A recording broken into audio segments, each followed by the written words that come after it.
পৃথিবীতে স্বৈরাচার যারা হয়ে যায় তাদের কয়েকটা ক্ষতি সামনের সম্ভাবনা দেখা দেয়। তার এক নম্বরে পৃথিবীর প্রত্যেকটা সৃষ্টির ভেতরে আল্লাহ একটা ঘৃণা তৈরি করে দেয় তার প্রতি।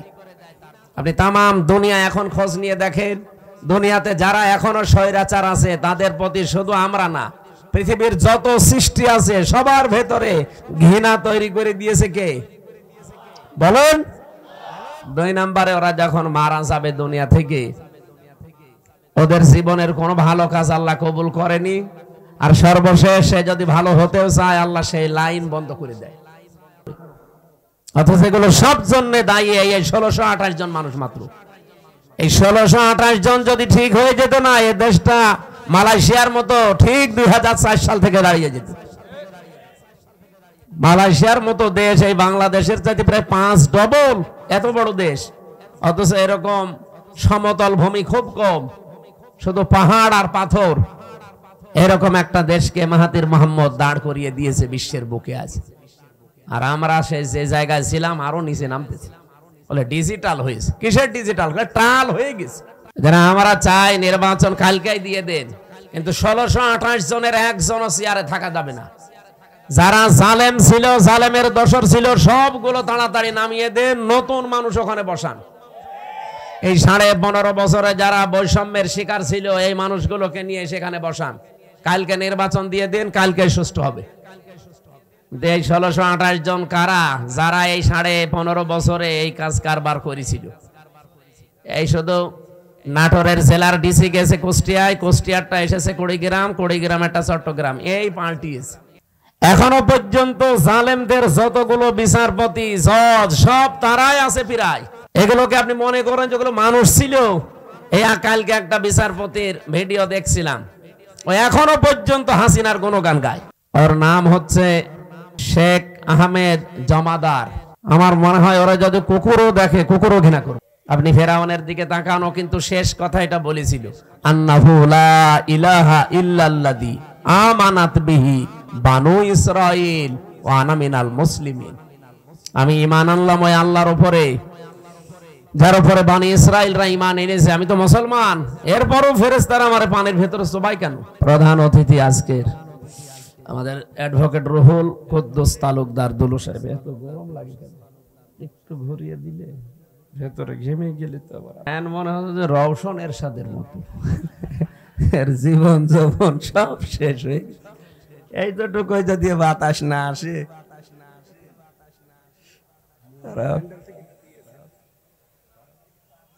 ঠিক আছে, প্রশ্ন দেবেন যাদের আছে, ভাই বোনেরা যাদের প্রশ্ন আসে লিখে রাখবেন, মোনাজাতের আগে পাঠিয়ে দেবেন, আমরা কথা বলবো। ঘন্টাখানিক কথা বলবো ইনশাল্লাহ, থাকবেন না? ঘন্টাখানিক সময় দেন। যেহেতু তাফসীরুল কোরআন মাহফিল লিখেছেন, নির্ধারিত আয়াতের উপরে আমরা তাফসীরের মূল নীতি 15টা, যতটুকু পারি আমরা চেষ্টা চালাচ্ছি। কথা বন্ধ করে অ্যাক্টিভ হন এদিকে। সম্মানিত ভাইরা, আমরা কথা তুলছিলাম কি, পৃথিবীর ময়দানে আল্লাহ রাব্বুল আলামিন যত স্বৈরাচারের জীবনী আমি পড়েছি, এই মানুষগুলোর বড় ক্ষতি হচ্ছে, ঘৃণা তৈরি করে দেয় সৃষ্টি জগতের ভেতরে তার প্রতি। 2 নম্বরে ওর শেষ ঠিকানা, যেটা জীবনের শেষ দিন পর্যন্ত যখন ভালো হওয়ারও চেষ্টা করে, ওকে আল্লাহ আর ভালো করার রাস্তা রাখেন। এই লোকটা সর্বশেষ বলেছিল যে আমি ঈমান আনলাম, এরপরও ফেরেশতারা আমার এভাবে পানিতে চোবায়। আল্লাহ রাব্বুল আলামিন ডাক দিয়ে বলেন, আল আন, এখন, আকাদ আসাইতা ক্বাবলু ওয়া কুনতা মিনাল মুফসিদিন, এর আগে তুমি বড় সন্ত্রাসী ছিলে, স্বৈরাচার ছিলে, ফ্যাসাদকারী ছিলে। জমিনে তোমার জন্য আমার বান্দা বান্দিরা আতঙ্কে ছিল। এখান থেকে আমি তাফসিরে ফি জিলালিল কোরআনে পড়েছি, পৃথিবীতে কোনো মানুষের কারণে যদি আল্লাহর সৃষ্টি জগৎ আতঙ্কিত হয়ে যায়, ওই লোকটাকে আল্লাহ সবচাইতে বেশি ঘৃণা করে। এটা 15.5 বছর এটা বেশি ছিল। এমন এমন মানুষ আমরা দেখেছি যাদের জন্য মানুষেরা আতঙ্কগ্রস্ত ছিল। কি, আমি তো নাটোরের খবর খুব বেশি জানি না, কিন্তু শিমুল সাহেবের জানি। ওনার নাম শুনলেই মানুষ আতঙ্কিত হয়ে যেত। কি জানি না, কিন্তু ভেতরে অবশ্যই এরকম কিছু আছে। দোলো সাহেবের মতো মানুষ তাই ওনার সাথে পেরিয়ে দেয়নি। আপনি চিন্তা করতে পারেন, দোলো বাংলাদেশে যদি 20 জন থাকে তার ভেতরে একজন অন্তত, আর সে পর্যন্ত এর সাথে পারে নাই। তার মানে এই লোকটা কি আপনারা নিজেরাও ভালো জানেন। ইন্নামা নুমলি লাহুম লিয়াজদাদু ইসমা। মানুষ যখন পাপ করতে করতে সীমা ছাড়িয়ে যায়, আল্লাহ পাক বলেন আলাহুম আযাবুম মুহিন, তার জন্য অপমানজনক নেককার শাস্তি, নেককার অপমানজনক শাস্তি আমি একটার পর একটা রেডি করে রাখি। কোরআনের 2টা আয়াত আমার কয়েকদিন আগে আমার নজরে এসেছে, এর আগে আমি বহুবার পড়েছি, কিন্তু এইটা এইভাবে যে আছে আমি জানতাম না। বাংলাদেশ সহ বিশ্বের যতগুলো দেশে আমারে নিয়ে গেছে, আমি যেহেতু একটা বড় গ্রুপে ছিলাম, আকিস গ্রুপে, ইনাদের মাধ্যমে বিশ্বের বহু দেশে আল্লামা সাইদের মতো আল্লাহ রাব্বুল আলামিন ওনাদের ওসিলায় কোরআনের দাওয়াত নিয়ে যতগুলো দেশে গেছি, যতগুলো আন্তর্জাতিক সেমিনারে, বিশ্ববিদ্যালয়ে, আমি এই আয়াতটা আমার নজরে এতদিন হাজার হাজার বার পড়েছি, কিন্তু না, এখন আমার কাছে এই তথ্যগুলো আসার পর একটা আশা সঞ্চার হয়। সূরা আলাম নাসর 5 এবং 6 নম্বর আয়াত একটু ভালো করে শুনেন, দেখেন আপনার কাছে একটা অন্যরকম অনুভূতি আসবে। কোরআনের কথা কোনো মিথ্যা নেই, 100% সত্য, নাকি 98%? হ্যাঁ, আল্লাহ পাক বলেন ফাইন্না মাআল উসরি ইসরা, ইন্না মাআল উসরি ইসরা, 2 বার রিপিট করলেন। আর উসরুন মানে কষ্ট, এই শব্দের আগে আল্লাহ পাক দিয়েছেন আলিফ লাম।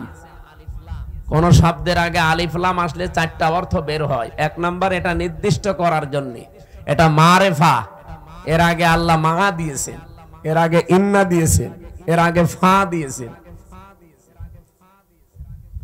তাফসিরে মুফাসসিরিন ইকরাম 42টার উপরে আমি বসে বসে মিলিয়েছিলাম যে দেখি কোনটার কি বক্তব্য আয়াতের ব্যাপারে।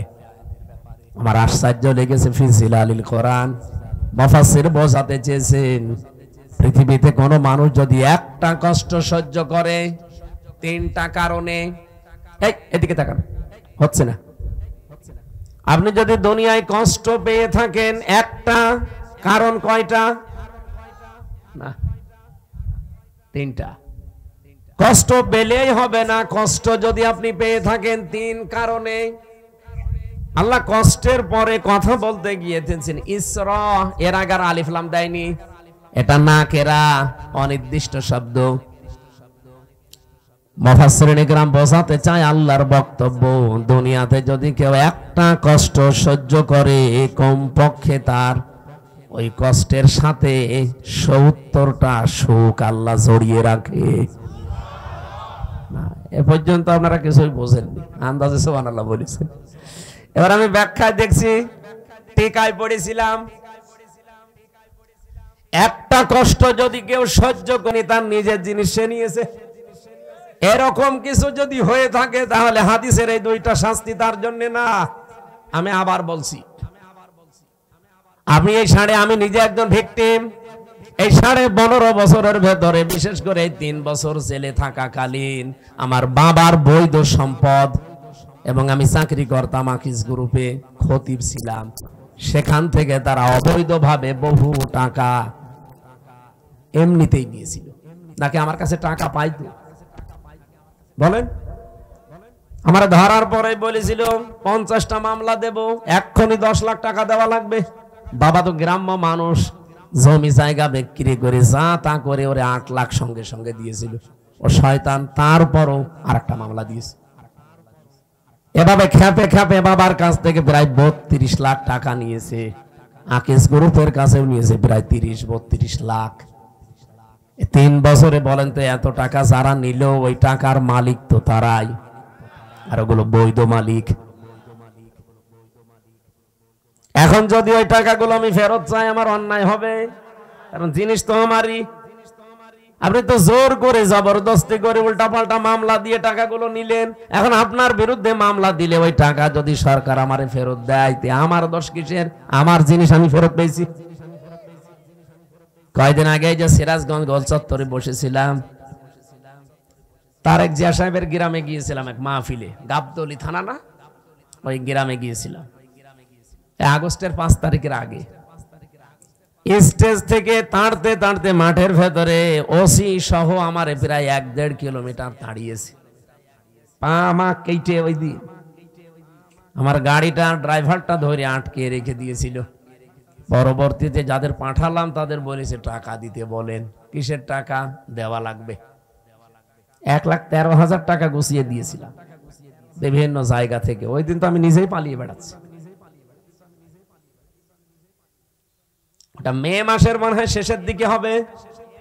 আগস্টের 5 তারিখের পরে সেই দেশ পরিবর্তন হয়ে গেছে, ওর নামে বিভাগীয় মামলা হয়েছে। ওরে এখান থেকে পাঠিয়ে দিয়েছে কক্সবাজারের টেকনাফে। ওর বন্ধু এখানে চাকরি করে, আর একজন খোঁজ পেয়েছে যে আমার মাহফিল সিরাজগঞ্জে, ওই জায়গা থেকে চলে এসেছে। এসে আমি চা খাচ্ছিলাম, হঠাৎ করে এসে বলছো, হুজুর আসসালামু আলাইকুম, আমারে মাফ করে দেন। কে আপনি? বলছে আমি সেই ওসি আজাদ। আরে ভাই আপনারাই খুঁজছে, এদিকে আসেন। আপনারাই খুঁজতেছি। আরে যে বেকার আমার গাড়িটা আটক করে নিয়ে এতগুলো টাকা নিলেন, আর আমার যে তাড়া দিয়েছিলেন, হুজুর আমার বিভাগীয় মামলা হয়েছে, আমার চাকরি মনে হয় থাকবে না। আমারে দিয়েছে সেই বান্ধব কি কক্সবাজারের টেকনাফে। আমি অনেক কষ্ট করে এসেছি আমার এই বন্ধুর মাধ্যমে খোঁজ নিয়ে, আপনি আমারে মাফ করে দিয়েন। কোনো অনুষ্ঠানে যেন অন্তত আমার নামে কিছু বললেন না। আমি কিছু বলবো না, আগে টাকা ফেরত দেন। আচ্ছা টাকা নেই, টাকা নেই তো কিসের মাফ? 7 দিন সময় দিলাম, টাকা ফেরত দেওয়া লাগবে। আপনাদের এই নাটোরের সন্তান একজন ছিল আব্দুল বারী রশিদি, এই যে সিংড়ায় বাড়ি, ওই ভাইয়ের গাড়ি আটকিয়েছিল। ওনারা যেই বলেছে ভাই 7 দিন সময় দিলাম, টাকা ফেরত দেওয়া লাগবে, নয়তো কিন্তু আমি এখন যে ডিএমপি কমিশনার আছে সাজ্জাদ হোসেন, আমি কিন্তু জায়গা মতো বলবো, আত্মীয় আমার, হুজুর টাকা দিয়ে দেব। 7 দিন পরে 1 লাখ টাকা ফেরত দিয়েছে।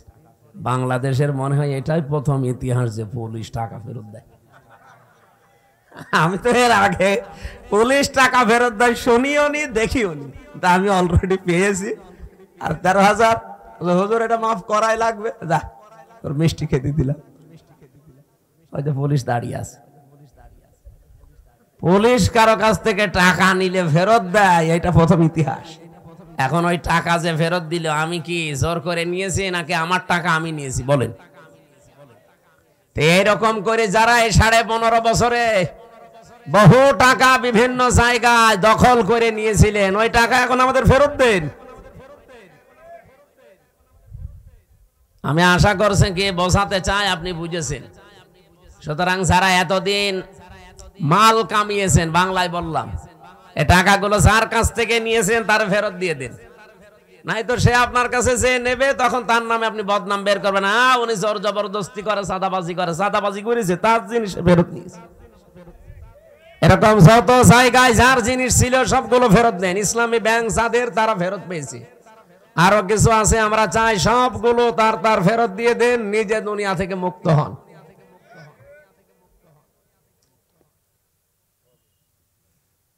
একজন ওসিকে পেয়েছিলাম জেলখানায়, আমি তো ফাঁসির কন্ডেম সেলে থাকতাম সব সময়। উনি আমার এসে একদিন বলছো, হুজুর আপনি তো তওবার কথা বলেন। আমি ওখানে ভেতরে ওই ওয়াক্তীয় নামাজ পড়াতাম, আমার পেছনে নামাজ পড়ার জন্য অনেকে আসত।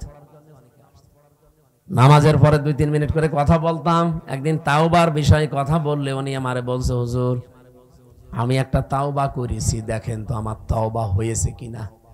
কি সেই যে নির্বাচন গেল, আমি বাইরে ছিলাম, এখন আমার 8 বছর জেল, একটা হত্যা মামলার।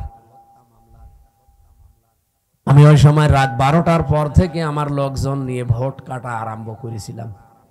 ফজরের আজান পর্যন্ত কাজ কাম করিয়ে সব জায়গা মতো পাঠিয়ে দিয়েছি। এরপরে গোসল করার পরে ওযু করে 2 রাকাত তাওবার নামাজ পড়ে বললাম, আস্তাগফিরুল্লাহ। আমার এই তওবা কি হয়েছে? না, আপনার ইয়ার কি হয়েছে? এটাকে তওবা বলে? আপনি কি আল্লাহর কাছে দোষ করেছেন যে আস্তাগফিরুল্লাহ পড়ছেন? আপনি তো দোষ করেছেন হামজার কাছে। একটা এমপি বানাতে 3.5 লাখ 4 লাখ হামজা লাগে, হামজার বউ লাগে। কথা বলছেন না কেন? আপনি তাদেরটা নিজে সব একা দিয়ে দিলেন, আর এখন বলছেন আস্তাগফিরুল্লাহ। আপনার মাফ হতে পারে, তাওবা কবুল হতে পারে যদি বের হওয়ার পর ওই 3.5 লাখ 4 লাখ হামজার বর কাছে যে বলবেন যে এই ভুল করে ফেলেছিলাম, আমারে মাফ করে দিন। তারা মন থেকে যদি বলে ঠিক আছে মাফ করে দিলাম, আপনি মাফ পাবেন। আর তারা যদি বলে না কিসের মাপ, আপনাকে আমরা থাপড়াবো, প্রত্যেকে একটা করে থাপ্পড় দেবো, তাই খাবেন। কি কথা বলছেন কেন? দুনিয়ায় বিচার যদি না হয়, কিয়ামতের দিন আল্লাহ নিজে বিচার করবে। কারণ আপনি তারা আল্লাহর হক নষ্ট করেননি, হক নষ্ট করেছেন হকুল ইবাদ, বান্দার হক।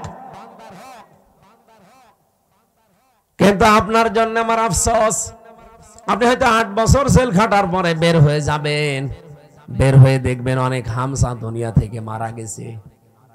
কি অনেক হামসার বউ দুনিয়ায় নেই, তারাও মারা গেছে। আপনি তাদের কাছে মাফ চাবেন কি করে? এটা আপনার জন্য সবচাইতে বড় ভয়ঙ্কর বিষয়। 15.5 বছরে যারা অবৈধ সুখ পেয়েছেন, একটা আপনার জন্য 70টা অপমান অপেক্ষা করছে। এই কথা বলে ঢাকান, আমি এটা বানিয়ে বলছি। সূরা আলাম নাসরা 5 এবং 6 নম্বর আয়াত বাড়ি যে মিলিয়ে দেখবেন এই কথাগুলো আছে। দুনিয়াতে যদি কেউ অবৈধ একটা সুখ ভোগ করে থাকেন, মাস্ট বি তার জীবনে কমপক্ষে 70টা অকল্যাণ, দুঃখ, কষ্ট আমার আল্লাহ এর সাথে সাথে রেডি করে রেখেছেন। এই জন্য আল্লাহ মার পরেই দিয়েছেন উসর। আল্লাহ মাটা না দিলে অর্থ হয়ে যেত ইন্নাল উসরি ইসরা, অর্থ হয়ে যেত। কেন আল্লাহ ইন্নার পরে মা দিলেন? আমি চিন্তা ভাবনা করে কোরআন পড়ি, আন্দাজে কোনো বিষয় আমার ভেতরে যায় না, আমি পড়িও না ওইভাবে যে আমি পড়িয়েই যাব, আন্দাজে না, যে কোনো শব্দ নিয়ে আমি চেষ্টা করি এর একেবারে নিচে যাওয়ার। আমার এই ছোট্ট মাথার ভেতরে এখন এই গবেষণাটা এসেছে, দুনিয়ায় যদি কেউ একটা অবৈধ সুখ ভোগ করে থাকেন, আল্লাহ পাক দুনিয়া আখিরাত মিলে আপনাকে অপমান করবে কমপক্ষে 70টা। এতদিন যারা এগুলো ভোগ করেছেন, বলেন তো এই 15.5 বছরে যদি 50টা সুখ ভোগ করে থাকেন, তাহলে এক একটা 70টা হলে 50টা সুখ ভোগ করলে কতগুলো অপমান? হ্যাঁ, 350, 3,500, 3,500 দুঃখ, কষ্ট, অপমান ও কল্যাণ আপনার দুনিয়াতে আখেরাতে মিলে আল্লাহ দান করবে। তারপরে চট করে ঢুকে পড়বেন, অবশ্যই এখনই চট করে চলে আসবে। আরে ভাই, এতগুলো দুঃখ আপনি কে নেবে? আপনার কি, আপনার তো বাবা নেই, বাবা কি ভোগ করবে? আপনার জীবনে ভোগ করা লাগবে। এক একটা সুখ ভোগ করার কারণে কি সুখে ছিলেন এবার নিজে মিলান। 15.5 বছরে যারা সুখ পেয়েছেন, একটা অবৈধ সুখের কারণে 70টা করে কষ্ট আপনার পেছনে লেগে আছে। এই জন্য মা আছে, যারা আরবি গ্রামার বোঝো জিজ্ঞাসা করেন। আমি আবার বলছি, দুনিয়াতে সত্যি যদি আমরা কেউ আল্লাহর জন্য কষ্ট পেয়ে থাকি, মানবতার জন্য কষ্ট পেয়ে থাকি, রাসূলুল্লাহর জন্য কষ্ট পেয়ে থাকি, একটা কষ্টের জন্য কমপক্ষে দুনিয়া আখিরাতে 70টা সুখ আল্লাহ রেডি করে রেখেছেন। এই জন্য আমরা আশায় বুক বাঁধি, যত কষ্ট এই দেশের মানুষেরা আল্লাহর জন্য, রাসূলুল্লাহর জন্য, ইসলামের জন্য, মানবতার জন্য সহ্য করেছি, আগামীর এই কোরআনে কারীম দিয়ে যদি এই দেশটা চলে, এর ভেতরে 500 আয়াত আছে শরীয়তের বিধান, 6,666টা আয়াতের মাত্র এই 500 বিধান যদি দেশে রাষ্ট্রীয়ভাবে কায়েম হয়ে যায়, আপনি দেখবেন এই দেশটা একটা মিনি জান্নাত হয়ে গেছে। আরে মরণের পরে জান্নাত পাওয়া যাবে সেটা তো অনেক পরে। প্রতিদিন যে দোয়া করেন, রব্বানা আতিনা ফিদ দুনিয়া হাসানা ওয়া ফিল আখিরাতি হাসানা ওয়া কিনা আযাবান্নার, আল্লাহ দুনিয়া দাও আগে, এরপরে আখিরাত দিও। কেউ কি আগে বলে আখিরাত দিও তারপরে দুনিয়া দিও? বলে কেউ? কেউ বলে না। আর আল্লাহ এভাবে শেখানো নি, উনি শিখিয়েছেন ধারাবাহিক। কাবা শরীফে গিয়ে দেখলাম রকনি আমিনি থেকে শুরু করে হজরে আসওয়াদ, এই জায়গাটা লক্ষ লক্ষ হাজিরা যাবার সময় এই আয়াতটা পড়ছে, রব্বানা আতিনা ফিদ দুনিয়া হাসানা ওয়া ফিল আখিরাতি হাসানা ওয়া কিনা আযাবান নার। বলেন আমিন। দুনিয়ায় আগে শান্তি দরকার। দুনিয়ায় শান্তি, স্বস্তি, নিরাপত্তা যদি সত্যি আমরা পেতে চাই, এটার বিকল্প দুনিয়ায় কিচ্ছু নেই। কারণ বহু মানুষ চেষ্টা করেছে এর আগে এটা বাদ দিয়ে, শান্তি দিতে পারে নাই। আপনি তাকান এই পৃথিবীর দিকে, কত মানুষ শান্তি দেওয়ার জন্য চেষ্টা চালিয়েছে, কিন্তু কাঙ্ক্ষিত মানের শান্তি দিতে পারে নাই। উন্নত দেশগুলোতে আপনি মনে করেন খুব শান্তিতে আছে, কোরআনের আইন বাদ দিয়ে না। আমি বাইরের দেশগুলোতে, আমাদের নরসিংদীর বাবুরহাটের মতো শান্তি পাইনি। রাত 8টা, 8:30টার পরে বড় বড় মার্কেট গুলো, শপিং মল সব বন্ধ করে দেয়, কারণ নিরাপত্তা দেওয়ার মতো তাদের হাতে কোনো মাল ম্যাটারেস নেই। এত পাহারাদার, এত উন্নত প্রযুক্তি, এইটা যদি থাকে, তারপরও তো বাংলাদেশে এটা এখন নেই। আপনি নরসিংদী বাবুরহাটে রাত 12টা, 1টা, 2টা নেই, দেখেন মানুষ কিভাবে ব্যবসা করছে। হযরত ওমর জানিয়েছিলেন, কোরআনের 500 আইন যদি পৃথিবীতে কায়েম হয়ে যায়, হাজরে আসওয়াদ থেকে হাজরা মাউত পর্যন্ত, সানাই থেকে হাজরা মাউত, এ বিশাল রাস্তা, একজন সওদাগার লক্ষ লক্ষ টাকার মালামাল নিয়ে চলতে থাকবে। একজন যুবতী মেয়ে পোড়া শরীরে গহনা গাঁটি নিয়ে চলতে থাকবে। ওর মনের ভেতরে একটা ভয় কাজ করবে না, শুধু আল্লাহর ভয় বাদে অন্য কারো।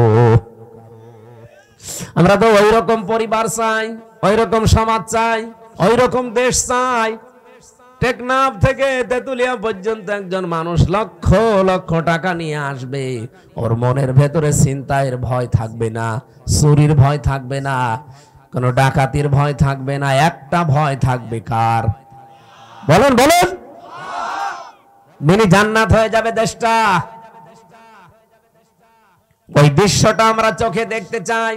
জীবনে প্রতিদিন আমার মনে হয় এই দোয়াটা আমি অন্তত সে কোনো একবার করি, আল্লাহ পৃথিবীতে কিছুই যদি তোমার কাছে কবুল না হয়, 3টা বছর বিনা কারণে জালেমদের জিন্দানখানায় বন্দী ছিলাম, কষ্ট তো কম বেশি পেয়েছি, ওরা আর আমাদেরকে আরো বেশি কষ্ট দিয়েছে। আমি তারেক জিয়া সাহেবের পিএস জনাব মিয়া নুরউদ্দিন অপু ভাই, ওনার বন্ধু গিয়াসউদ্দিন মামুন ভাই, এই 2 জনের সাথে আর আল্লামা মামুনুল হক, এই 4 জন আমরা পাশাপাশি ছিলাম 3 বছরে। মিয়া নুরউদ্দিন অপু ভাই আর মামুনুল হক, এই 2 জনের যে স্যাক্রিফাইস আমার প্রতি আমি জীবনও ভুলতে পারবো না।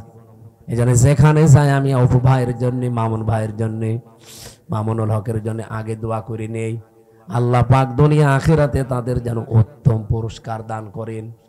বহু কষ্ট পেয়েছে লোকগুলো বিনা কারণে, বিশেষ করে অপু ভাইয়ের মতো মানুষ। এখন পরিবর্তন হয়ে গেছে যতটুকুই, কি কষ্ট দিত এই মানুষগুলো। 24 ঘন্টা সিসি ক্যামেরা লাগিয়ে, 2 জন পাহারাদার আমাদের 4 জনের জন্য আলাদা বসানো, 24 ঘন্টা তালা লাগানো, ফাঁসির কন্ডেম ছেলে। মনে হচ্ছে আমরা কি করেছি। খালি ওনাদের তারেক জিয়ার সাথে সম্পর্ক আর আমাদের ইসলামের সাথে সম্পর্ক, এই তাছাড়া আমার কি দোষ পেয়েছিল বলে? আমারে মামলা দিয়েছে, আমি নাকি আনসারুল্লাহ বাংলা টিমের প্রধান, কি অসাতা আমি জানি। সেই ভুয়া মামলা দিয়ে 3 বছর রেখে দিল। আরে জেলে দিলেও তো থাকা যায়, নাটোরে তো জেলখানা, জেলা কারাগার গুলোতে থাকা আর বাড়িতে থাকা প্রায় সমান। কিন্তু আমাদের এই গেছিল হাই সিকিউরিটি জেলে, ফাঁসির সেল, কন্ডেম সেল, ওর ভেতরে আবার 24 ঘন্টা তালা লাগান। কিছু পড়তেও দিত না। একবার কারারক্ষী দেবদুলাল বললাম যে স্যার একটা বই নিয়ে এসে দিতে পারেন না? হুজুর আমার সুন্দর সুন্দর বই আছে, একটা নিয়ে দেব। এসে দেখি দিয়েছে বঙ্গবন্ধুর আত্মজীবনী। এটা পড়ি করবো কি না, অনেক জ্ঞান আছে এর ভেতরে, পড়েছিলাম। ওরাটা কি করবো, কোনো বই নেই তো, সারাদিন সারা রাত ওই বই। কয়েকদিন পরে দেখে আবার দায়িত্বে এসেছে, বললাম যে ওই বই শেষ হয়ে গেছে, আর একটা ভালো বই নিয়ে এসে দেন। এবার নিয়ে এসে বঙ্গবন্ধুর ছেলেবেলা। আপনি আর বই পান না? ওখানে বঙ্গবন্ধু কর্নারে শুধু এই বই আছে। পরের দিন আর একটা বই দিল, বঙ্গবন্ধুর চীন সফর। রাগ করে বললাম আপনি আর কোনো বই নিয়ে আসবেন, আপনি যদি পারেন হিন্দু মানুষ তো আপনার কাছে তো বলে লাভ নেই, কোন মুসলমান কারারক্ষী অন্তত দায়িত্বে আসুক। আশরাফুল বলে একজন আসলো, ওর এখানে নাম লিখা, মনে করলাম যাক এরা আর কিছু না, হালকা পাতলা ইমান তো আছে। বললাম যে ভাই আপনি একটু তাফসীর নিয়ে এসে দেন তো, সারাদিন এই বসে থাকা 24 ঘন্টা তালা লাগান, আপনি তো একটু সূর্যের আলো নিতে দেন না।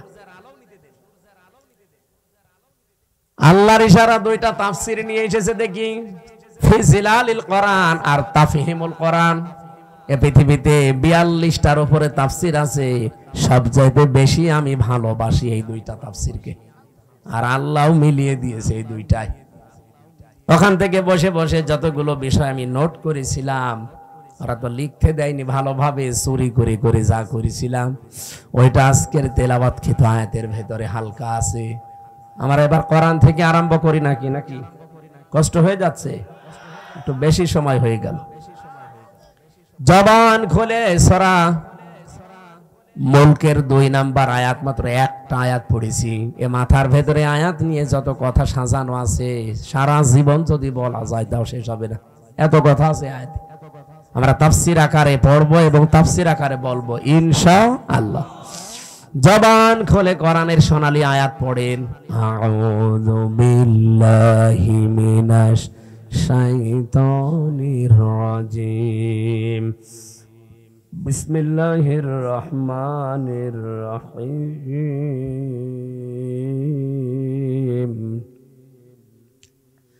الذي خلق الموت والحياة ليبلوكم أيكم أحسن عملا وهو العزيز الغفور صدق الله العظيم। কোন সূরা জানো? মুলক। মুলক মানে রাজত্ব, মুলক মানে আমরা যাই ভাবি যাই করি না কেন, যাই চিন্তা ভাবনা আমাদের থাক, বিভিন্ন রাজনৈতিক দল করার কারণে আলাদা চিন্তা ভাবনা থাকতে পারে, কিন্তু রাজত্বের আসল মালিক কিন্তু আল্লাহ। এটা আপনাকে বিশ্বাস করা লাগবে। যদি এর ভেতরে অন্য কেউ ঢোকে আপনি মুশরিক। এই কথা বলছেন? রাজত্বের মালিককে ক্ষমতায় পৃথিবীতে কেউ দিতে পারবে না আপনাকে, ক্ষমতায় দিতে পারবে শুধুমাত্র আমার আল্লাহ। হ্যাঁ, আপনার যদি অন্য কোন বিশ্বাসের ভেতরে ঢোকে যে না আমেরিকা আমারে পারবে, ভারত আমারে পারবে, জনগণ আমারে পারবে, আল্লাহর কসম আপনার ঈমান শেষ, আপনি মুশরিক হয়ে গেছেন।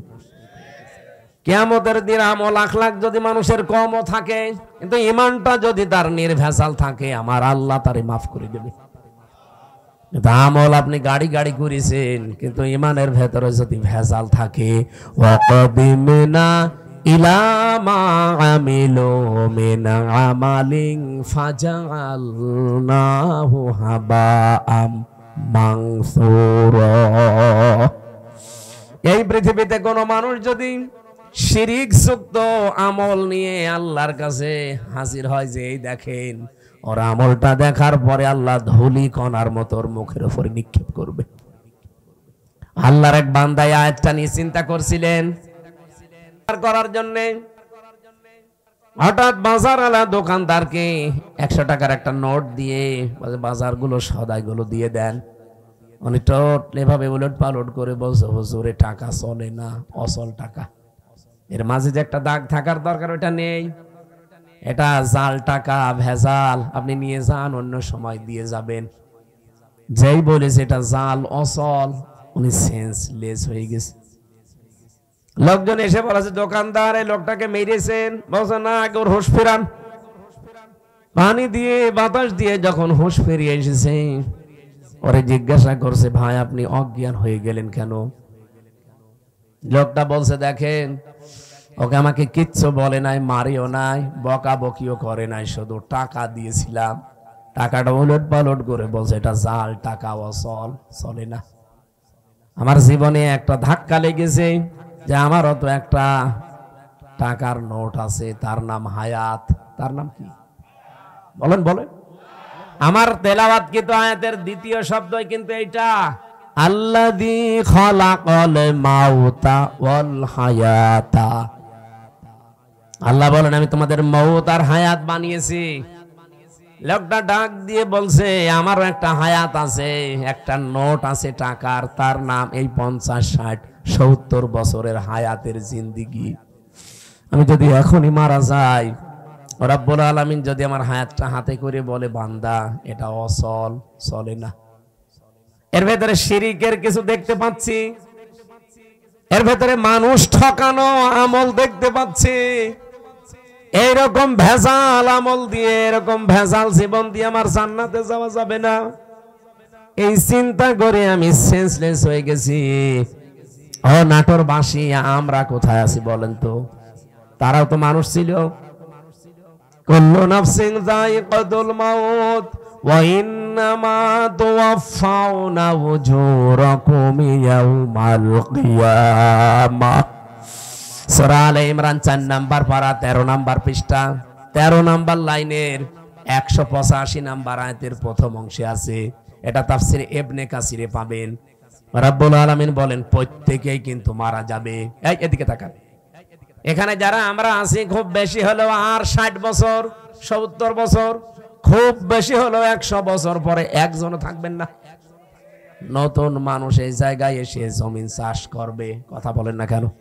তার মানে 100 বছর পরে আমরা যারা এখানে আছি, নারী পুরুষ সবাই কবরের বাসিন্দা। মাত্র 100 বছর। আর যদি 200 বছর পরে আপনি এই নাটোরের এই জাঠিয়ান এলাকায় এসে যদি বলেন এই বাড়ি আমার, ওই বাড়িতে ওই সময় যারা বসবাস করবে তারা আপনাকে চেনে না কি? আর আপনিও তাদেরকে চেনেন না, কিন্তু বাড়ি ঘর আপনার, আপনি চিনতে পারছেন। এখন এসে যদি বলেন এই বাড়ি আমার, আল্লাহর কসম আপনাকে ঢুকতে দেবে না। আমি আমার নিজেরটা বলছি। এই যে কোরআন আমার সামনে, আমি জেলখানায় গিয়ে এগুলো আরো বেশি উপলব্ধ করতে পেরেছি, কারণ একা একা থাকতাম। আমার বাবার নাম রিয়াজউদ্দিন, তার বাবার নাম জাহান আলী, তার বাবার নাম নমাজ আলী। এরপরে আমি আর চিনি না। সত্যি কথা বলছি, এরপরের পুরুষ আমি আর চিনি না। আর আমি নমাজ আলীকে দেখি নাই, আমি জাহান আলী পর্যন্ত দেখেছি। এখন এই নমাজ আলীর বাবা মাত্র 70-72 বছর আগে মারা গেছে। এই লোকটা এখন যদি এসে বলে কুষ্টিয়ায় এই 2 তলা বাড়ি আমার, এই ভিটা আমার, ওর দাঁত মুখ খুলে ফেলবো না? ভণ্ডামি করা যায় কাপড়? কিসের নমাজ আলীর বাপ আপনি? আমি তো নমাজ আলীকে চিনি না। এক কথা বলছেন না কেন? বলেন তো, আমার বাবা রিয়াজউদ্দিন, জাহান আলী, নমাজ আলী, তারপরে আমি চিনি না। আমি তাও 3 পুরুষ পর্যন্ত বললাম। এ ভাইরে জিজ্ঞাসা করেন তো, 3 পুরুষও পারবে না? খুব 2টা পারবে মনে হয়। তাহলে ওনার 3 পুরুষের আগে 4 নাম্বারটা যদি এখন এসে নাটোরে ওনার বাড়িতে বলে যে এটা তো আমার বাড়ি ছিল, আমি এখানে থাকতে চাই, কসম আল্লাহর যত বড় দাড়ি হোক, ও বাড়ি উঠতে দেবে না। বলবো আপনার জায়গা না থাকলে মসজিদে থাকেন, সকালবেলা চলে যান। এদের ভাঙার দরকার ছিল। বসা লাগবে, যে কোনো জায়গায় বসে পড়েন না। এই যে স্টেজ যদি শক্ত থাকে, এখানে এসে বসে। ফ্যান দিলে ভালো হইতো। ফ্যান আছে? থাকলে দেন, হালকা দেন। এখান থেকে তো দিয়ে দিয়েন যে থাকে। এই আপনারা বসেন, বসেন, বসে পড়েন দেন।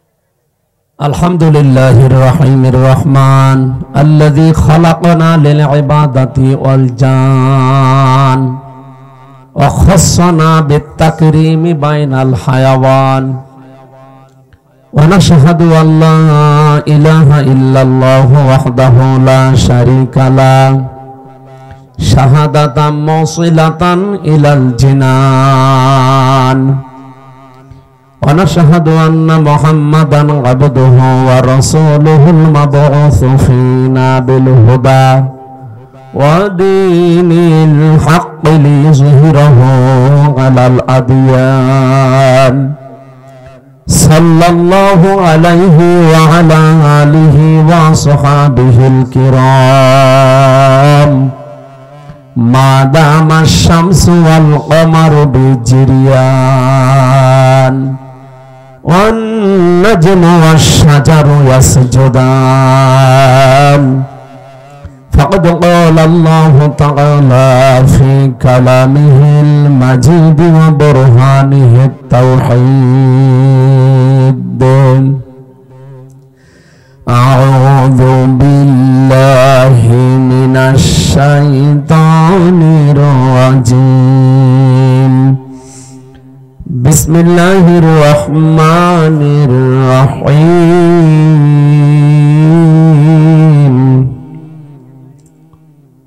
الذي خلق الموت والحياة ليبلوكم أيكم أحسن عملا وهو العزيز الغفور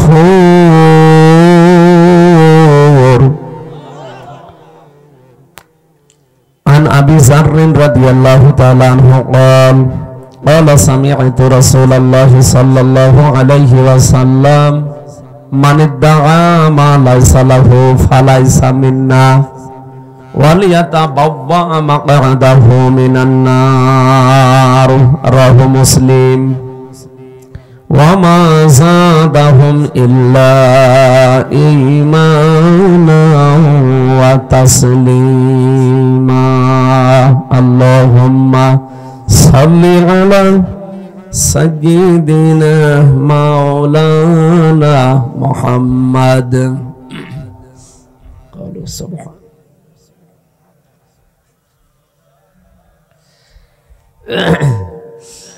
জীবনে কখনো তুমি মিথ্যা বলনি তাই তো তোমায় পেতে কাঁদে ধরনি তোমারই মতো নেতা পেলে গো ফুটতো সুখেরই গোলাপ চামেলি বকুল আলহামদুলিল্লাহ কি আরম্ভ হয়েছে ঠান্ডা করেন। আর এই যে এখানে দাঁড়িয়ে থাকেন কি সমস্যা কি? দুই পাশে দেখি সব জায়গায় কিছু মানুষ বসে পড়েন, জায়গা পেলেই বসে পড়েন ভাই, যেখানে জায়গা পান ওখানে বসে পড়েন। আর যদি দাঁড়িয়ে থাকতে খুব ভালো লাগে ওই দূরে দাঁড়ান। বাংলাদেশের ঐতিহ্যবাহী জেলা নাটোর, এটা সদর থানার অন্তর্গত জাঠিয়ান দারুস সালাম হাফিজিয়া কওমি মাদ্রাসা। এখন আসলে ঠিক আছে, দিয়ে দেন। সম্মানিত মা বোনেরা, আপনাদেরকে ধন্যবাদ জানাচ্ছি। বিভিন্ন জায়গা থেকে কালেকশন করা টাকা সব আজকে দিয়ে দিয়েছে। তাফসীরুল কোরআন মাহফিলের স্বনামধন্য সভাপতি জনাব মোহাম্মদ মাহবুবুল আলম,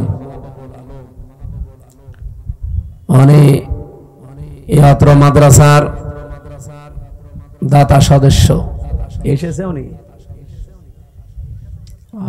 ওনার একটু দরকার ছিল, ঠিক আছে আমি দেখবো ইনশাআল্লাহ। মাহফিলে এতক্ষণ পর্যন্ত যিনি কোরআন কারীম থেকে বিশ্বনবীর হাদিস থেকে কথা বলছিলেন, আপনাদের নাটোরের সন্তান, এই পাশেই তার নানা নানির এলাকা, মায়ের দেশ, ইসলামিক চিন্তাবিদ, মুফাসসিরে কোরআন, শ্রদ্ধাভাজন বড় ভাই জনাব মাওলানা রুহুল আমিন জিহাদি। জিহাদ চলছে তো ঠিক মতো ইনশাআল্লাহ? হ্যাঁ, সব জায়গায় জিহাদ করবে। হায়াতে তাজ্জেবা সিহাতে করলিয়া কামনা করছি, আল্লাহ যেন তাকে দান করেন, বলেন আমিন। তার মায়ের দেশ তো, নানা নানি বেঁচে আছে ভাইয়ের? নাই, কবরে আল্লাহ জান্নাতুল ফেরদাউস তৈরি করে দেন। এখানে প্রধান অতিথি সাবেক এমপি, সাবেক মন্ত্রী জনাব অ্যাডভোকেট রুহুল কুদ্দুস তালুকদার দুলু দামাত বারকাতুহুমুল আলিয়া। বিশেষ অতিথি অনেক মানুষের নাম দিয়েছেন আপনারা, বিশেষ করে জনাব মোহাম্মদ রহিম নওয়াজ, জনাব আসাদুজ্জামান আসাদ, জনাব জিলুর রহমান খান, মোস্তাফিজুর রহমান, সাইফুল ইসলাম, মাহতাব আলী সহ মঞ্চে বসা মোজাম্মেল হক, অন্যান্য ওলামায়ে কেরাম, সামনে বসা মুসলমান ভাইরা, পর্দার আড়ালের সম্মানিতা মা এবং বোনেরা, প্রশাসনের ভাইরা, প্রাণ প্রিয় নাটোরবাসী, আল্লাহর দরবারে শুকরিয়া জানাচ্ছি যিনি আমাদেরকে এখনো শান্ত রেখেছেন। বাংলাদেশ সহ বিশ্বে এখন বিভিন্ন জায়গায় মুসলমানকে অশান্ত করার জন্য বিভিন্ন জাতি গোষ্ঠী চেষ্টায় আছে। তার ভেতরে অন্যতম এই ভারতের উগ্রপন্থী কিছু হিন্দুরা। এরা যা আরম্ভ করছে আপনারা দেখতে পাচ্ছেন। 1157 সাল থেকে শুরু করে এই আজকের দিন পর্যন্ত ভারতে প্রায় আমি যতগুলো তালিকা পেয়েছি যারা শাসন করেছে, 5 বছর 7 বছর 10 বছর এভাবে যারা শাসন করেছে, তার ভেতরে 710 বছর একাধারে মুসলমানেরা শাসন করেছিল। এতদিনের ভেতরে কোনো হিন্দু মুসলমানের টার্গেট ছিল না। কি এর আগেও যারা ছিল তাদের দ্বারাও মুসলমানেরা টার্গেট ছিল না। কিন্তু এখন যিনি আছে পৃথিবীর নিকৃষ্ট মানুষ 6 জন, তার ভেতরে এই নরেন্দ্র মোদী একজন। এই লোকটার নাম আমি মুখে নিলে আমার কেমন যেন মনে হয় আরেকবার ওযু করে। এটা টাটকা নির্ভেজাল শয়তান। আমি তো আর শয়তান দেখিনি কোনোদিন, যদি দেখতাম আমার মনে হয় এরকমই হতো। এই যে এত শয়তানি করতো, শয়তানকেও ছাড়িয়ে চলে গেছে। আর মানুষ এত নিকৃষ্ট হয় কি করে? আমার মনে হয় ওর সাথে যদি জানোয়ারের তুলনা দেয় তো জানোয়ার বলবে হুজুর আপনি মাফ করেন আমার, ওর সাথে আমার তুলনা দেবেন না, কারণ ওর চাইতে আমি ভালো। যাদের শ্রবণ শক্তি আছে শোনার পরেও তারা না শোনার ভান করে থাকে, যাদের দর্শন শক্তি আছে এটা দেখার পরেও না দেখার ভান করে থাকে, যাদের হৃদয় আছে, কলব আছে, অন্তর আছে, ভাবার পরেও ভাবে না। আল্লাহ বলেন এগুলো মানুষ বলা ঠিক না। উলাইকা কালানাম বাল হুম আদল, উলাইকা হুমুল গাফিলুন, এরা গাফেল। এই জন্য এদের কানে এগুলো হয়তো পৌঁছাবে না। কিন্তু হালকা পাতলা যাদের বিবেকে কাজ করে তারা এর পেছনে থাকে। কিভাবে থাকে? আমাদের বাপ দাদা পূর্বপুরুষ যারা, তারা ভারতবর্ষে বহু জায়গা অক্ষ করেছিল। ওরা এখন এই অক্ষ আইন নতুন করে তৈরি করে মুসলমানদের এই সম্পদগুলো মসজিদের জায়গা বলেন, খানকার জায়গা বলেন, ঈদগার জায়গা বলেন, মাদ্রাসার জায়গা বলেন, সবগুলো এখন তারা দখল করে নিজেদের দখলে নিয়ে নিচ্ছে। শুধু এদের ভেতরে না, তামাম পৃথিবীতে আরো একটা নিকৃষ্ট জাতি আছে, তারা ইহুদি।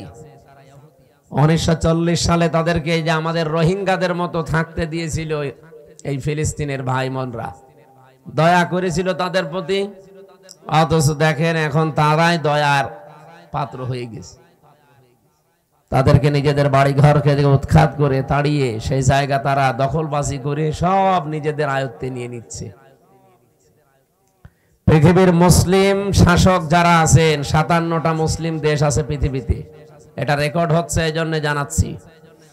প্রত্যেকটা মুসলিম দেশের এখন উচিত তাদের ইমানের দাবি অনুযায়ী পৃথিবীর 2টা নিকৃষ্ট জাতি ইহুদি এবং মুশরিক, তাদের বিরুদ্ধে অন্তত সোচ্চার হওয়া।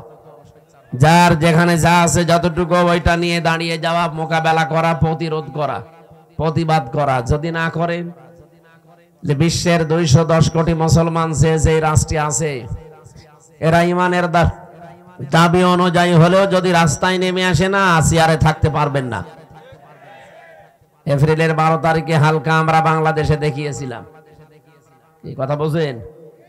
12 তারিখে দেখানোর পরেই 13 তারিখে অলরেডি একটা বৈঠক হয়েছে লন্ডনে, আপনারা হালকা পাতলা জানেন। এর পরের দিন ট্রাম্পের সহকারী উপমন্ত্রী, বিশেষ করে এই সমস্ত এলাকাগুলো, এই সমস্ত দেশগুলো যার কন্ট্রোলে, সে বাংলাদেশে ইসলামপন্থী যারা আছে তাদের ভেতরে অন্যতম বাংলাদেশ জামাত ইসলামী, তাদের কেন্দ্রীয় আমিরকে ডাক দিয়ে কিছু কথা গোপনে হয়েছে, ওগুলো এখনো ফাঁস করা ঠিক না। আপনি চিন্তা করতে পারেন ট্রাম্পের উপমন্ত্রী একজন বাংলাদেশ জামাত ইসলামী এবং ইসলামপন্থী যারা আছে তাদেরকে ডাক দিয়ে বৈঠক করে, এটা কি ভেতরে কোনো কারণই নেই নাকি? আমাদের নাম শুনলে যারা 2-3 বার করে বমি করে, আর তারা এখন ডাকতেছে। বিশ্ব দেখিয়ে দিয়েছে, বিশেষ করে এপ্রিলের 12 তারিখ বাংলাদেশ একটা ইতিহাস বানিয়েছে। এতদিন পর্যন্ত যারা এই দেশে অন্তত একটু হালকা পাতলায় আশায় ছিল যে ববু আবার আসবে, 12 তারিখের পর থেকে তাদের আশা গুড়ে বালি। এই জন্য 15 তারিখে যে মানুষগুলো ফ্যাসিস্ট ছিল, স্বৈরাচার ছিল, তাদের দোসর যারা, তারা এখন অনেকে জেলখানায় আছে, এখন অনেকে পালিয়ে আছে। জেলে 8 মাস পর্যন্ত আমরা দেখতাম তাদেরকে আদালতে তুলতে হলে জামায় আদরে নিয়ে যেত।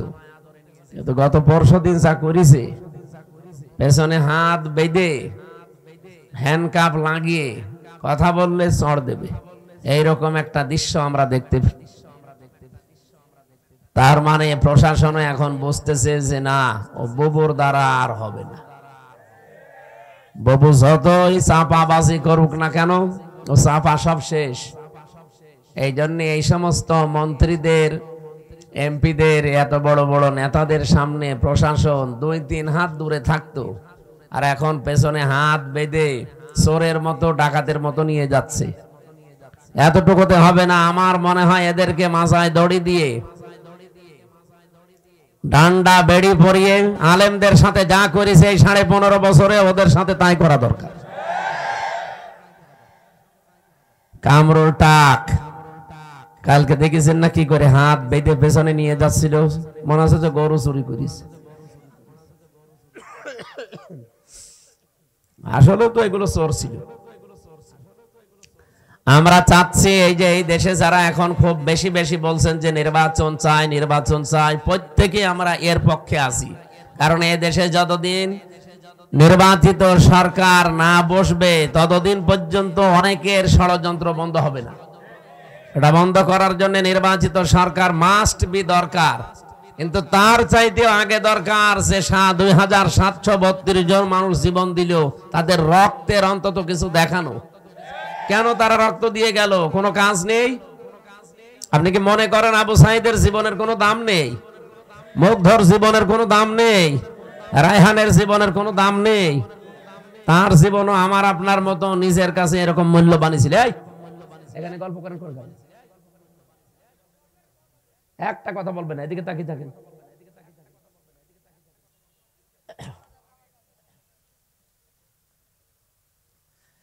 তারাও মূল্যবান ছিল, তাদের জীবনও তাদের কাছে আমাদের মতোই মূল্যবান ছিল।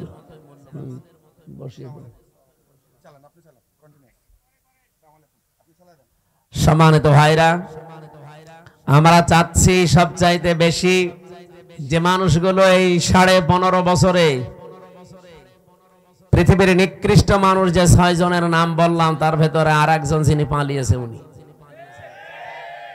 আপনি এখন ইন্টারনেটে সার্চ দেন, 6 জনের নাম আসবে পৃথিবীতে নিকৃষ্ট মানুষ তারা। তার ভেতরে নরেন্দ্র মোদী একজন। আমি নাম নিলাম না, আমাদের দেশেরটা বদনাম হয়ে যাবে, এখানে রেকর্ড হচ্ছে তো, ওইটাও একজন। মানুষ এত খারাপ হতে পারে, এত নিচে নামতে পারে। কয়েকদিন আগে একটা ভিডিও ছেড়েছিল যে হ্যাঁ, দেশের মানুষ শুধু আমারই গালি দেয়, আমারই দোষ, আমি সব একা খেয়েছি, আর কেউ খায়নি। আমার ছোট বোন যে এত খাইলো, তারে কিছু বলে না। এরপরে শব্দ আর বলা যাচ্ছে, সবগুলো খালি খাই খাই পার্টি ছিল। আপনি কি করেছে দেশে? আমি কয়েকদিন আগে মালয়েশিয়া, সিঙ্গাপুর, থাইল্যান্ড এই দেশগুলোতে ছিলাম। এই শয়তানরা অধিকাংশ গুলো ওই দেশগুলোতে পালিয়েছে, কিন্তু ওই সাহেব পাড়া বানিয়েছে, থাকে না। সেকেন্ড হোম যেখানে, সেখানে তালা লাগানো, থাকে হচ্ছে হোটেলে। যে হোটেলে উঠে দেখি নিচে 2 জন বসে চা খাচ্ছে। কি গো হুজুর, আমরা আগেই পালিয়েছি। পালালেন কেন? এমন কাজ কেন করা লাগবে যে অন্তত চেয়ার শেষ হলেই পালানো লাগে? আর আপনি পালিয়ে হোটেলে কয়দিন থাকবে? আপনার না 620টা বাড়ি, একটা বাড়িতেও তো থাকতে পারেন না।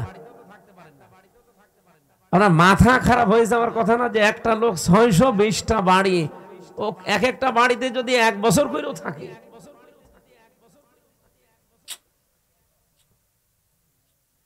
এই টাকাগুলো বাইরের দেশে পাচার না করে এগুলো যদি বাংলাদেশে কর্মসংস্থান তৈরি করতেন। 36 লাখ যুবক এখন বেকার বাংলাদেশে। এই মানুষগুলো দেখলাম বাইরের দেশে যে রাস্তা ঝাড়ু দেয়, রুটি বানায়, থালা বাসন মাজে, পায়খানা সাফ করে। এরা দেশে টাকাগুলো পাচার না করলে এই দেশের টাকা দিয়ে সম্মানজনক কর্মজীবন তৈরি করা যেত, কিন্তু নিচে এখন আর ভোগ করতে পারছেন না। আমাদের কপালেও আপনারা আগুন লাগিয়ে গেলেন। কি ঋণ এখন জানেন? এই দেশে এখন কেউ জন্ম নিলে 1,02,000 টাকা। এই যে পাশের জেলা রাজশাহী, 3 দিন আগের ঘটনা কি ঘটেছে দেখেছেন? 4টা ছেলে মেয়ে লোকটার, অথচ ট্রেনের নিচে মাথা দিয়ে মরে গেল। 4টা ছেলে মেয়ে, 8 মাস আগে তার বউটা মারা গেছে। না, আমি শুধুমাত্র ওই ছেলে মেয়েকে দোষ দেই না, ওই বাবারও দোষ আছে। কারণ কোরআনে কারিমের যে নির্দেশগুলো ছিল সন্তান হওয়ার পরে 11টা, আপনি খালি জন্ম দিয়ে ছেড়ে দেবেন তা না। ওই 4টা ছেলে মেয়েকে যদিও কোরআনে বর্ণিত 11টা শিক্ষা দিত, যে বৌমা 2টার কারণে লোকটা আত্মহত্যা করলো, ওই রকম বউ ছেলেরা 14টা বাদ দিয়ে দিত। আমাদের জাতির পিতা হযরত ইব্রাহিম আলাইহিস সালাম তার সন্তান ইসমাইলকে বলেছিলেন যে তোমার ঘরের চৌকাঠটা পাল্টিয়ে ফেলো, তার মানে তোমার এই বউর আচরণ ভালো না, এরে পাল্টিয়ে ফেলো। উনি কিন্তু বুঝে ফেলেছিলেন যে বাবার মনে দুঃখ দিয়েছে। এই জন্য এখানে একটা মাসলা বের হয়, আপনার বাবা যদি ইসলামী কোনো কারণে আপনার বউ বাদ দিয়ে দিতে বলে, বাবার কথা অনুযায়ী বউ বাদ দেওয়া যায়, কিন্তু 4 কারণে। আপনি বাবা ওই যে যৌতুকের টাকা পাইনি এই জন্য বাদ দিতে বলছে, ওই রকম বাবার কথা মানা যাবে না। এরকম বাবা আছে না, যে চাহিদা ছিল সে পর্যন্ত হয়তো পূরণ করতে পারেনি। এমনকি অনেকে এই যে বরযাত্রী নিয়ে যাওয়ার সময় ছেলের বাবা এই কথা বলে যে বিয়ায় আমি কিচ্ছু চাই না, শুধু 500 লোক খাওয়াবেন। আপনি কি ফকির নাকি? আর বরযাত্রী যাওয়ার এই সিস্টেমটা বন্ধ করা দরকার। এটা ইসলাম না, এটা হিন্দুদের কালচার। কোথায় পেয়েছেন এই সিস্টেম? বরযাত্রী ইসলামে আছে, ইসলামে আছে অলিমা। অলিমা ছেলের বাড়ি হয় না মেয়ের বাড়ি হয়? আর যে বরযাত্রী কোন বাড়ি? কোথায় পেয়েছেন ভণ্ডামি? এটা বাদ দেওয়া লাগবে আজকেই।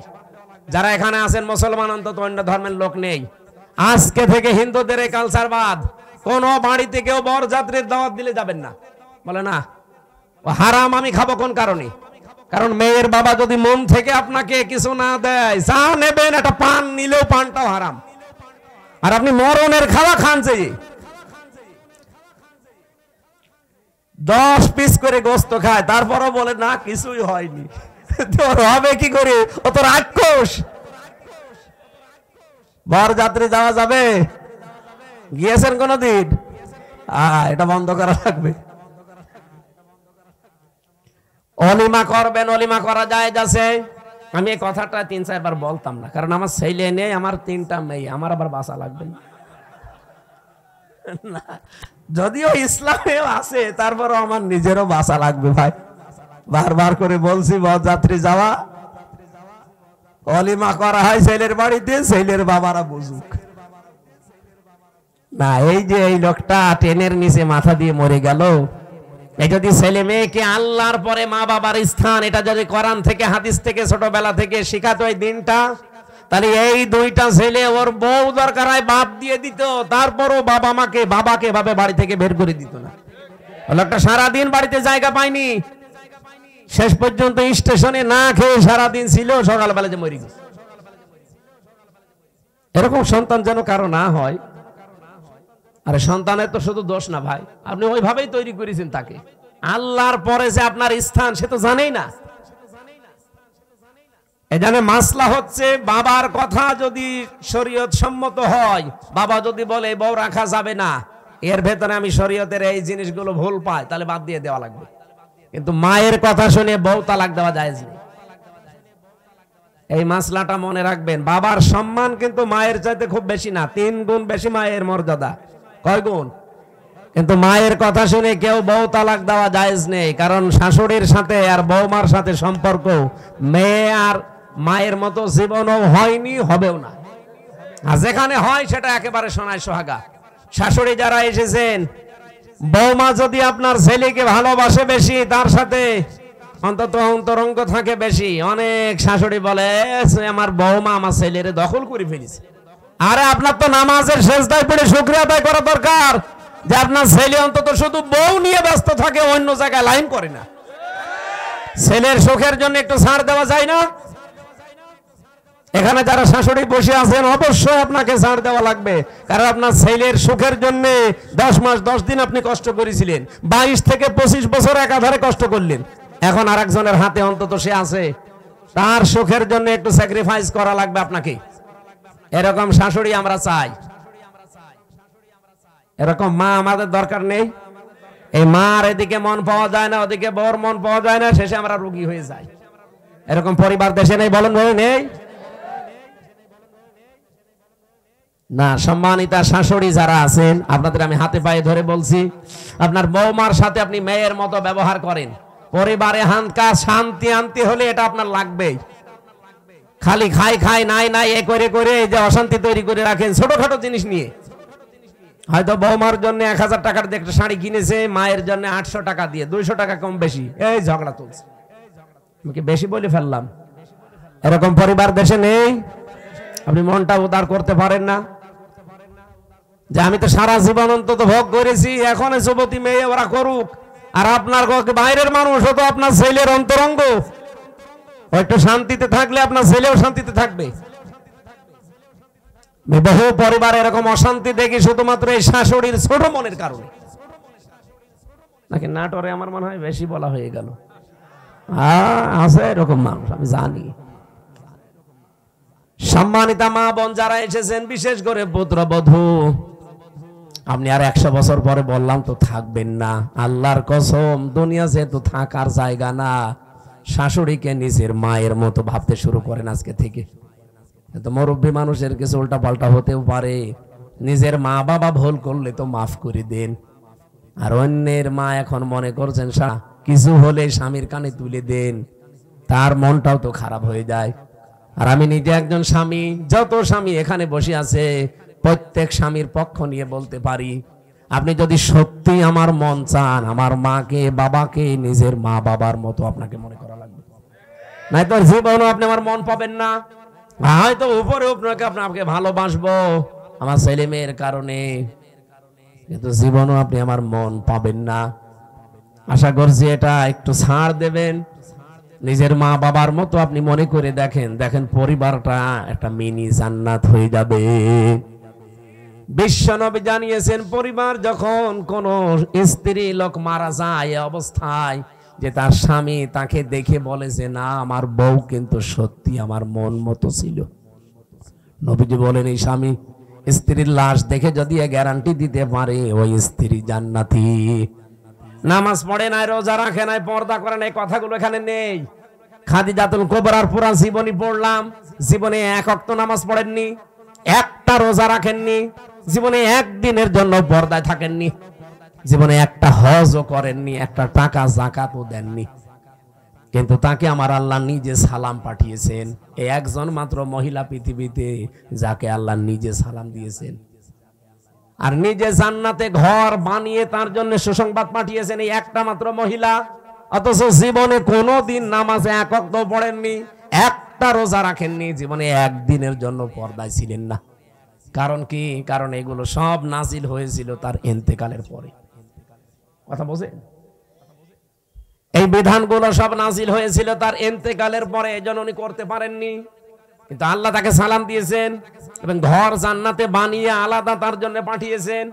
এমন একটা ঘর খাদিজার জন্য আল্লাহ বানিয়ে রাখলেন যে ঘরের ভেতরে কোনো নয়েজ নেই, কোনো আওয়াজ নেই, গোলমাল মুক্ত।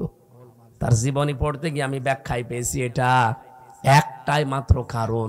কি?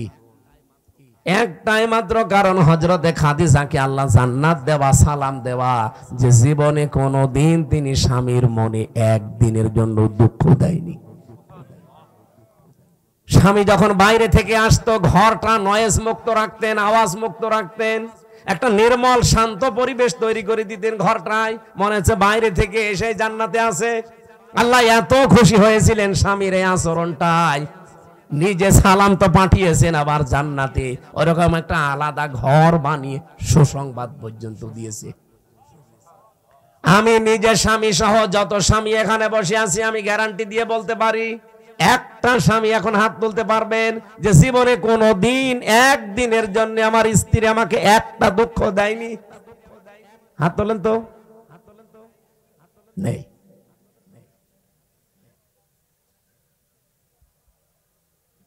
নেই। এই দুইজন তো হাত তুলতে পারে। এই ক্যামেরা এদিকে মারো। না, আমি হাসির জন্য বলি নাই, চিন্তা করে দেখেন আমিও হাত তুলতে পারলাম না, যদিও ম্যাডাম মনে হয় দেখছে, যা করে করুক গা, কপালে যা আছে হবে। কি আশ্চর্য, মেয়েরা এই যে হাজার হাজার মহিলারা বসে আছে, ওরা মনে করে নামাজ পড়লে, রোজা রাখলে আর কালো বোরকা পড়লে আমি জান্নাতি। কে বলিস আপনাকে? খাদিজা তো জীবনে এক ওয়াক্ত নামাজ পড়েনি, একটা রোজা রাখেনি, একটা দিনের জন্য পর্দা ছিল না জীবনে, কোনো দিন একটা দিনের জন্য, একবারের জন্য স্বামীর মনে তিনি দুঃখ দেয়নি। এরকম স্ত্রী তৈরি করা দরকার না? এখানে যারা বসে আছেন, আল্লাহ যেন খাদিজার মতো তৈরি করে দেন আপনাদের, বলেন আমিন। না, সিস্টেমটা যদি উল্টিয়ে ফেলি, ওরা যদি বলে হুজুর এটা একটু বলেন তো, এখানে এমন কোন স্বামী আছে কিনা যে জীবনে একদিনের জন্য স্ত্রীকে একটা দুঃখ দেয়নি? একটা না, প্রতিদিন 20টা করে দুঃখ দিচ্ছে। আমাদেরকে হযরতে আলীর মতো হওয়া লাগবে। আল্লাহ আমাদেরকে এই মানুষগুলোর জীবনের সামনে রেখেছেন কেন? শিক্ষা নেওয়ার জন্য। পরিবারটা জান্নাত হয়ে যাওয়ার কথা, অথচ 100টার প্রায় 99টা পরিবার এখন শান্তি নেই। সে আলেম বলেন, হুজুর বলেন আর জেনারেল বলেন, সবগুলো এখন অশান্তি, এই শুধু ছোট মনের কারণে। আমি দুনিয়ার একটা হিসাব দিচ্ছিলাম, আমি নিজের দাদার বাবাকে পর্যন্ত আর চিনতে পারছি না। 200 বছর পরে আমিও যদি কুষ্টিয়ায় আমার ওই বাড়িতে এসে বলি এই বাড়ি আমি বানিয়েছিলাম, আল্লাহর কসম 200 বছর পরে যারা ওখানে বাস করবে আমারে কুষ্টিয়ায় ঢুকতে দেবে না। এই হচ্ছে দুনিয়া। আল্লাহ এর পরের অংশে দিয়েছেন, ওয়া ইন্নামা তুওয়াফাউনা উজুরাকুম ইয়াউমাল কিয়ামাহ। ও পৃথিবীর মানুষেরা, বুঝে শুনে কাজ কারবার করবা, যা করো না কেন এইটা কিন্তু তোমারে দেওয়া হবে, যা করবা এইটাই তোমাকে দেওয়া হবে। ফামান যুহজিহা আনিন নার, এইটা বলার জন্য আমি এ পর্যন্ত আসলাম, ভালো করে শুনবেন। ফামান যুহজিহা আনিন নার ওয়া উদখিলাল জান্নাতা ফাকাদ ফাজ। এখানে আয়াতের 2টা তাফসীর হয়, আলেম যারা আছেন তাদেরকে বলছি ভালো করে মিলাবেন। প্রথম তাফসীর হচ্ছে, ওই লোকটার জীবন আসল সফল, যাকে আল্লাহ জাহান্নামের আগুন থেকে মাফ করে দিয়ে জান্নাতে দিয়ে দেবে, সেই লোকটা সফল। আরেকটা তাফসীর হচ্ছে, পৃথিবীর ময়দানে যতদিন সে বেঁচে আছে, জাহান্নামের কাজগুলো যখন আস্তে আস্তে ছেড়ে দিয়ে জান্নাতের কাজের দিকে আস্তে আস্তে এগিয়ে যেতে পারে, তখন সে যেন মনে করে আমি সফল হচ্ছি। আগে নামাজ পড়তো না, এখন ধরেছে, আগে সুদ খাইতো, এখন ছেড়ে দিয়েছে। এরকম কাজ কারবার গুলো যখন আপনি জাহান্নামের কাজ একটা একটা করে ছেড়ে দিয়ে জান্নাতের কাজের দিকে এগিয়ে যেতে পারবেন, আপনি মনে করবেন আল্লাহ পাক আমাকে জীবন সফল করে দিচ্ছে। আপনি বলেন তো, হচ্ছে আপনার জীবন এটা? না। আগে বিড়ি খেতেন না, এখন আরো খান। আগে সুদ খেতেন না, এখন খান। এমনকি এখানেও আমার মনে হয় এমন এমন মানুষ বসে আছে, সুদের টাকা ছেড়ে দেয়, 1000 টাকা দিলে 100 টাকা বেশি দেয়।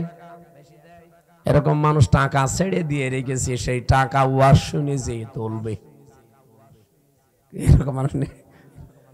অলরেডি টাকা ছেড়ে দিয়ে এসেছে, ওয়াজ শেষ করে কালকে যে ওই টাকা তুলবে, সুদের টাকা। নাকি এলাকা এখনো শুরু হয়নি? এটা কারা কারা সুদের টাকা ছেড়ে দেবেন? হাত তোলেন তো। একজু তা দাঁড়িয়েলা মানুষ। আপনি কয় টাকা ছেড়েছেন? না, যারা এগুলো ছেড়েছেন আপনি না খেয়ে মরে যান ভাই। সুদের টাকা খাওয়া আর মায়ের সাথে জেনা করার সমান। আরো জোরে বলেন নাউযুবিল্লাহি মিন যাজব করুন আমিন। আমাল হায়াতুদ দুনিয়া ইল্লা মাতাউল গুরুর, আল্লাহ বলেন পৃথিবীর এই জমিনটা পুরা জীবনটাই ধোঁকা, এটা পুরাটা খেল তামাশা, এটা প্রতারণা ছাড়া দুনিয়ার মানুষ কিচ্ছু না। এখনো টের পাচ্ছ না? আমি হামজা যদি এখনই এই অবস্থায় মরে যাই, আপনারা হয়তো খবর পাঠিয়ে দেবেন বাড়িতে যে হামজা মারা গেছে। আমার স্ত্রী আমার ম্যাডামে কাঁদতে কাঁদতে বেহুশ হয়ে যাবে, আমি জানি, এত ভালোবাসি। হয়তো 2 3 দিন 5 দিন 7 দিন খাওয়া দাওয়া হাফ হয়ে যাবে, খেয়ে না খেয়ে পার করবে। 4 মাস 10 দিনের ভেতরে দেখবেন সব স্বাভাবিক হয়ে গেছে। কি হলে আমার নিজের একা না, প্রত্যেকের জীবনে এইটা। 4 মাস 10 দিনের ভেতরে ঠিক আমার শ্বশুর ম্যাডামের নিয়ে অন্য জায়গায় বিয়ে দিয়ে দেবে। কি মাত্র 4-5 দিন সংসার করার পরে ওর বাবার কল দিয়ে বলবে, আব্বা হামজা তো আর কি ছিল, এখন যেটা দিয়েছেন এটা 100 গুণ ভালো। এই হচ্ছে দুনিয়া। আল্লাহ এইটা আমাদের বুঝিয়েছেন যে আমাল হায়াতুদ দুনিয়া ইল্লা মাতাউল গুরুর। যে হায়াত শব্দটা আছে না, এইটার ব্যাখ্যা করার জন্য আমি আয়াত পড়লাম। আপনাদের কষ্ট হচ্ছে নাকি ভাই? আর আধা ঘন্টা থাকা যাবে না? অনেক ব্যস্ত মানুষ আছে তো, এই জন্য আমি তাড়াতাড়ি করছি, এরা আবার চলে যাবে তো।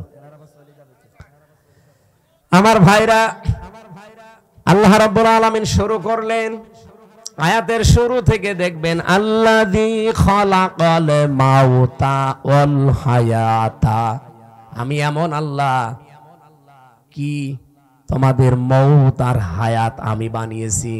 এবার চিন্তা করেন, আল্লাহ আয়াত শুরু করার আগে কিন্তু হায়াত আগে দেননি, আগে দিয়েছেন মউত।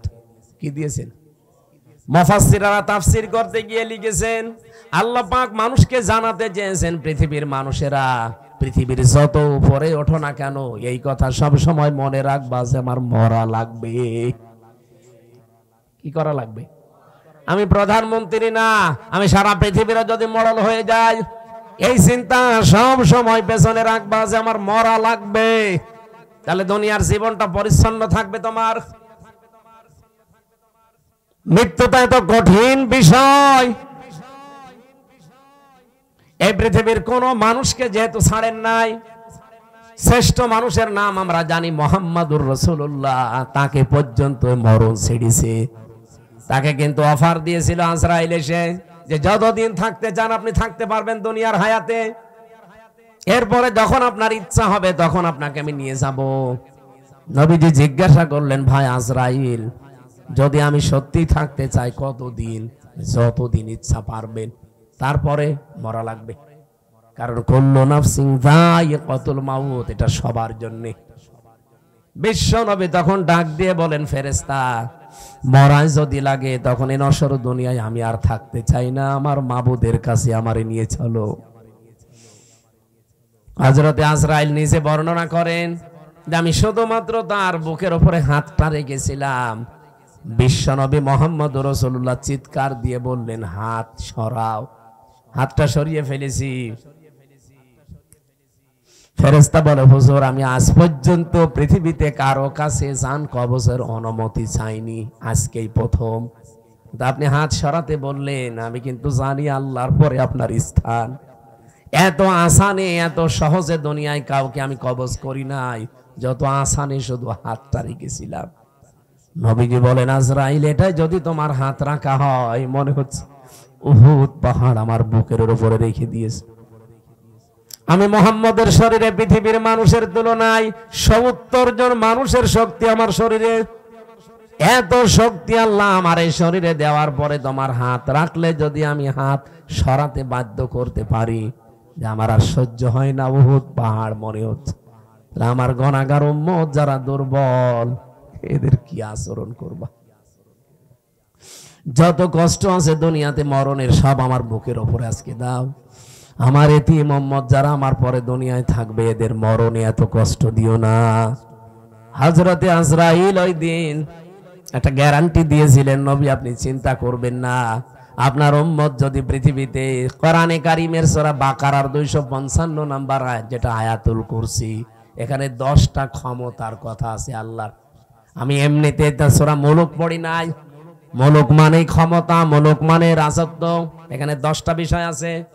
এই 10টা বিষয় যদি কোনো মানুষ নিজে পড়তে পারে ফরজ নামাজের পর, আর এই 10টা বিষয় যদি তার প্র্যাকটিক্যাল লাইফে আমল থাকে, এর উপরে যদি জীবন চালাতে পারে, আমি ফেরেশতা গ্যারান্টি দিলাম, মায়ের স্তনে মুখ লাগিয়ে মানুষ যেভাবে ঘুমিয়ে যায় ঠিক ওইভাবেই সে ঘুমিয়ে যাবে। এরকম মরণ আমাদের দরকার নেই, বলুন। আয়াতুল কুরসিটার আমল চালাবেন, আর আপনি দেখবেন এর ভেতরে কি আছে। আমার যদি আয়াতুল কুরসির আলোচনা আজকে থাকতো, এই 10টা বিষয়ের ক্ষমতার বিস্তারিত বর্ণনা বলতাম। শুধু হাদিসটা বললাম, ফরজ নামাজের পরে সালাম ফিরিয়েই পড়বেন, আস্তাগফিরুল্লাহ আস্তাগফিরুল্লাহ আস্তাগফিরুল্লাহ 3 বার, আল্লাহু আকবার 3 বার, আল্লাহুম্মা আনতাস সালাম ওয়া মিনকাস সালাম এটা 1 বার, আর আয়াতুল কুরসি। কিছু না পড়লেও এগুলো মাস্ট বি পড়বেন। আর আস্তে আস্তে যদি এগুলো বুঝতে পারেন যে কি বলছেন, জীবনে যত বেশি সেট করতে পারবেন আপনার চলার প্র্যাকটিক্যাল লাইফে, জীবন চলার পথে, আপনি দেখবেন আপনার জীবন পরিচ্ছন্ন হতে আছে। ওই যে ফামাংসু হুসিহানিন নার ওয়া উদখিলাল জান্নাতা ফাকাদ ফাজ, আপনাকে সফল আল্লাহ করে দেবে। আস্তে আস্তে জাহান্নামের কাজ আপনি ছেড়ে দেবেন, জান্নাতের কাজের দিকে আপনাকে ঠেলে ঠেলে আল্লাহ দিয়ে দেবে। আমরা এরকম একটা সুখের মরণ চাই। এরপরের শব্দ ছিল আল হায়াতা, আল্লাহ হায়াত বানিয়েছেন। হায়াত কয় প্রকার? কোরআন শরীফ পড়ে আমি হায়াত পেয়েছি 5 প্রকার। প্রথম হায়াতে আমরা যেটা ছিলাম তার নাম আরওয়া, রুহের জগৎ, যেটা হযরতে আদম নবীর পৃষ্ঠদেশ থেকে আমাদের সবাইকে আল্লাহ একদিনে বের করেছেন।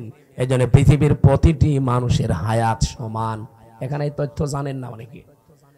দুনিয়ায় যত মানুষের আগে এসেছে, যত মানুষ এখন আছে, কিয়ামত পর্যন্ত যারা আসবে, সবার হায়াত সমান।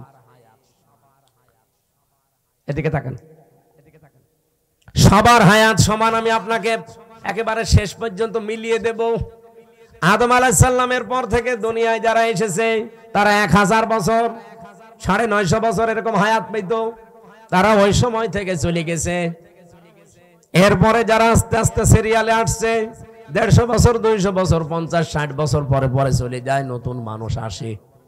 এই যারা চলে গেল ওরা কোথায় যাচ্ছে? এই যে হায়াত 5 প্রকার বললাম কেন? আল্লাহ পাক প্রথম হায়াত দিয়েছে আলমে আরওয়া, যেটা আমরা সবাই একসাথে ছিলাম। দ্বিতীয় হায়াতের নাম হচ্ছে আলমে বুতুন, যেটা মায়ের পেটে থাকা লাগে নির্ধারিত সময়, সর্বনিম্ন থাকা লাগে 6 মাস, সর্বোর্ধ্বে 10 মাস 10 দিন, ওটা একটা নির্ধারিত পিরায়। এরপরে আরেকটা হায়াত আছে, তার নাম আলমে দুনিয়া, যেটা আমরা আছি এখন। এরপরে সামনে আরো 2টা বাকি আছে। একটা হচ্ছে আলমে বারজাখ, যেটা কবরের জগৎ বলে। অমিউ ওয়ারাইহিম বারজাখুন ইলা ইয়াউমি ইউবআসুন, তোমাদের এরপরে একটা পর্দার আড়ালের জগৎ আসতেছে, তার নাম বারজাখ, কবর। এরপরে তোমাদের ওঠা লাগবে আলমে আখিরাত, আখিরাতের জগতে। কয়টা পেলাম জগৎ? বলেন বলেন। একটা অলরেডি পার হয়ে গেছে নাকি? 2টা পার হয়ে গেছে। একটা আলমে আরওয়া, আর একটা আলমে বুতুন, মায়ের পেট। সামনে আর 2টা বাকি আছে, মাঝখানেরটায় আছি। আরে আগে 2টা গেলে পরে 2টা থাকলে মাঝখানেরটায় থাকা যায় না। এবার একেবারে কিয়ামতের আগের 5 দিন আগে যে লোকটা আসবে দুনিয়ায়, সেও তো মারা যাবে। কথা বলে না কেন? আদম নবীর পরে যে লোকটা দুনিয়ায় এসেছিল, সে 900 বছর মনে করেন ছিল। এই 900 বছর পরেই তো এখন তার আলমে বারজাখ শুরু হয়ে গেছে, কবরের জগৎ। আর কিয়ামতের 5 দিন আগে যে লোকটা আসবে, সেও তো কবরে 5 দিন থাকবে। এই যে আমি হায়াত সমান বললাম প্রত্যেকের, কেন বলেছি জানেন?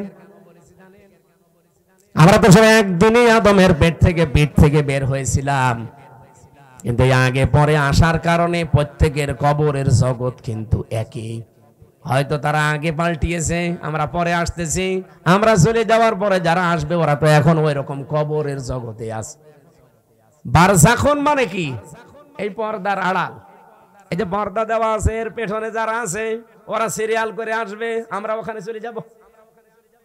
তাহলে পৃথিবীতে যত মানুষ এসেছে আসবে, এখন আছে, সবার হায়াত কিন্তু সমান। হয়তো দুনিয়ার হায়াতে একটু কম বেশি হয়, তাও 5 বছর, কেউ 10 বছর, কেউ 50-100 বছর, কিন্তু আলমে আখিরাতের যে জগৎ, বারজাখের জগৎ, কি রুহের জগৎ, এগুলো সবার জন্য সমান। এই 5টা হায়াত আল্লাহ আমাদেরকে দিয়ে বলেন কেন দিলাম? এই মাঝখানের হায়াতটা জানো, দুনিয়ার জগৎ যেটা, লিয়াবলুয়াকুম আইয়ুকুম আহসানু আমালা। আমি আল্লাহ দেখতে চাই তোমাদের ভেতরে এই ছোট্ট হায়াতে সবচাইতে ভালো কাজ কে করে আসতে পারো। আল্লাহ কি কাজ দেখতে চেয়েছেন? আল্লাহ আকসারু আমালা দেয়নি যে বেশি কাজ, না, আল্লাহ ভালো কাজ চাই। বিশ্বের অন্যান্য দেশে ঘুরলাম, তারা যতটুকু কাজ করে কাজটা ভালো করে, এজন্য টেকসই হয়। আমাদের দেশে কাজ বেশি হয়, কাজটা ভালো হয় না, এজন্য টেকসই হয় না। বঙ্গবন্ধু টানেলে এখনই পানি আরম্ভ হয়েছে। পরশু দিনও আমি আসলাম, চট্টগ্রামের বঙ্গবন্ধু টানেলের নিচ দিয়ে এখন পানি উঠতেছে বাম পাশ দিয়ে। 100 বছরের টার্গেট নিয়ে বানানো। এই যে পাবনা আর উপরের এই যে কি ব্রিজ যেন, এটা কত বছর চলছে বলেন? ওর নিজের মেয়াদ শেষ হয়ে গেছে, তারপরও যা সেইটাই আছে। আপনার তো কাজ আল্লাহ বেশি চাই না, দুনিয়ায় কাজ চাই, ভালো কাজ। কি চাই আল্লাহ জানে? আকসার আমালা দেয়নি যে বেশি বেশি কাজ করো না, কাজ আপনি অল্প করেন, কিন্তু কাজটা জানো। আরো জোরে বলুন, আহসানু আমালার ব্যাখ্যায় আমি আর একটা জিনিস পেয়েছি।